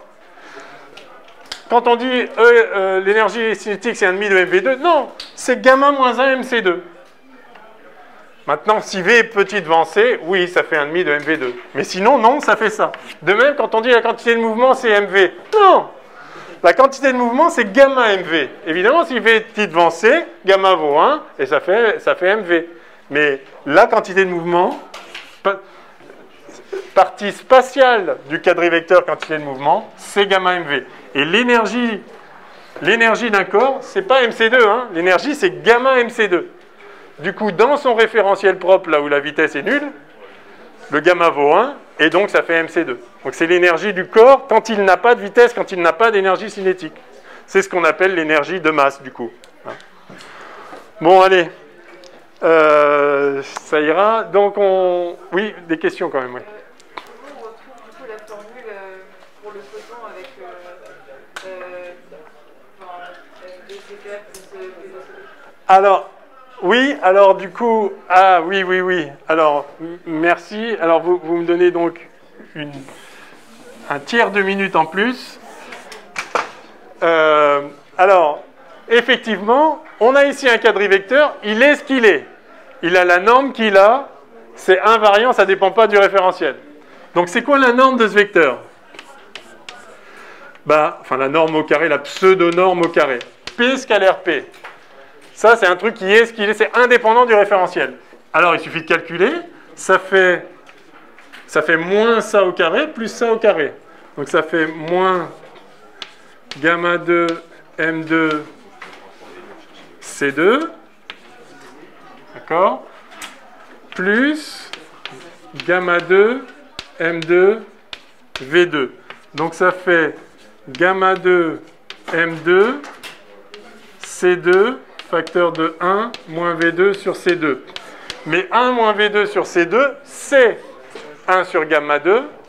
Donc ça, c'est en fait M2 C2. Donc ça, c'est une chose. Vous voyez que le quadrivecteur quantité de mouvement, c'est juste M2 C2 en norme. Pas étonnant, puisque c'est juste M carré fois...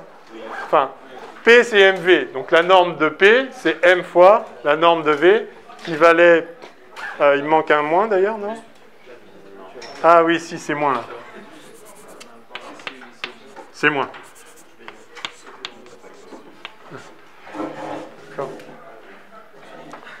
Donc c'est juste M2 fois... c'est M2 fois V scalaire V. Évidemment, hein, puisque P, c'est MV. Donc ça, c'est une constante, elle vaut ce qu'elle vaut. Maintenant, au sein d'un référentiel,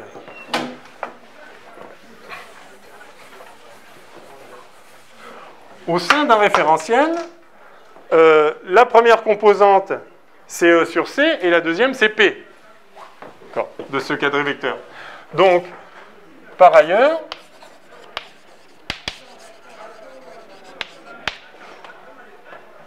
je peux l'écrire en tant que E et P. Je vois que donc norme de P, enfin pseudo-norme de P au carré, donc P scalaire P, c'est moins E2 sur C2 plus P2, P scalaire P, quoi.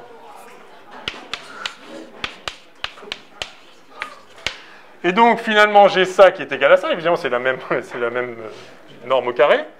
Et donc j'obtiens que ça plus P2 là, égale ça, donc j'obtiens que E2, je le mets de l'autre côté, c'est égal à P2, oui, moins P2, C2, plus M2, C4. Hein, j'avais E2 sur C2 qui valait... Bref, j'obtiens ça. Hein, ok, vous le voyez? Voilà. Alors, ok. Et ça, vous voyez, c'est très intéressant parce que... Donc ça, c'est vrai quoi qu'il arrive, dans tous les cas, quel que soit le système, quelles que soient les particules. Et ce que vous voyez, c'est qu'il est parfaitement possible d'avoir une masse nulle et d'avoir quand même de l'énergie. Ça, c'est une nouveauté incroyable. Parce que en physique newtonienne, galiléenne, si vous avez une masse nulle, vous n'existez pas. C'est-à-dire F égale ma. Si vous avez une masse nulle, vous n'existez pas. Vous subissez aucune force, quoi qu'il arrive, il ne se passe rien. Si vous subissez aucune force, vous ne pouvez pas non plus en faire subir, parce qu'action et réaction. Donc en fait, vous êtes là, personne ne vous voit, quoi. C'est-à-dire, enfin, ça n'a aucune réalité physique, un corps de masse nulle, c'est juste pas possible. Il n'y a pas d'énergie, il n'y a rien, puisque 1,5 de MV2, et évidemment, ça fait 0, il n'y a rien. Là, oui, on peut avoir une masse nulle et avoir quand même de l'énergie et de la quantité de mouvement. Et donc, effectivement, ça ouvre la porte. Ça ne garantit pas qu'il va y avoir des photons, mais ça veut dire qu'il est parfaitement possible d'avoir des éléments de la réalité qui sont de masse nulle, mais qui sont là, qui interviennent, qui interagissent, qui ont de l'énergie, qui peuvent en échanger, etc., etc. Donc, effectivement, ça se voit là-dessus. OK? D'autres questions?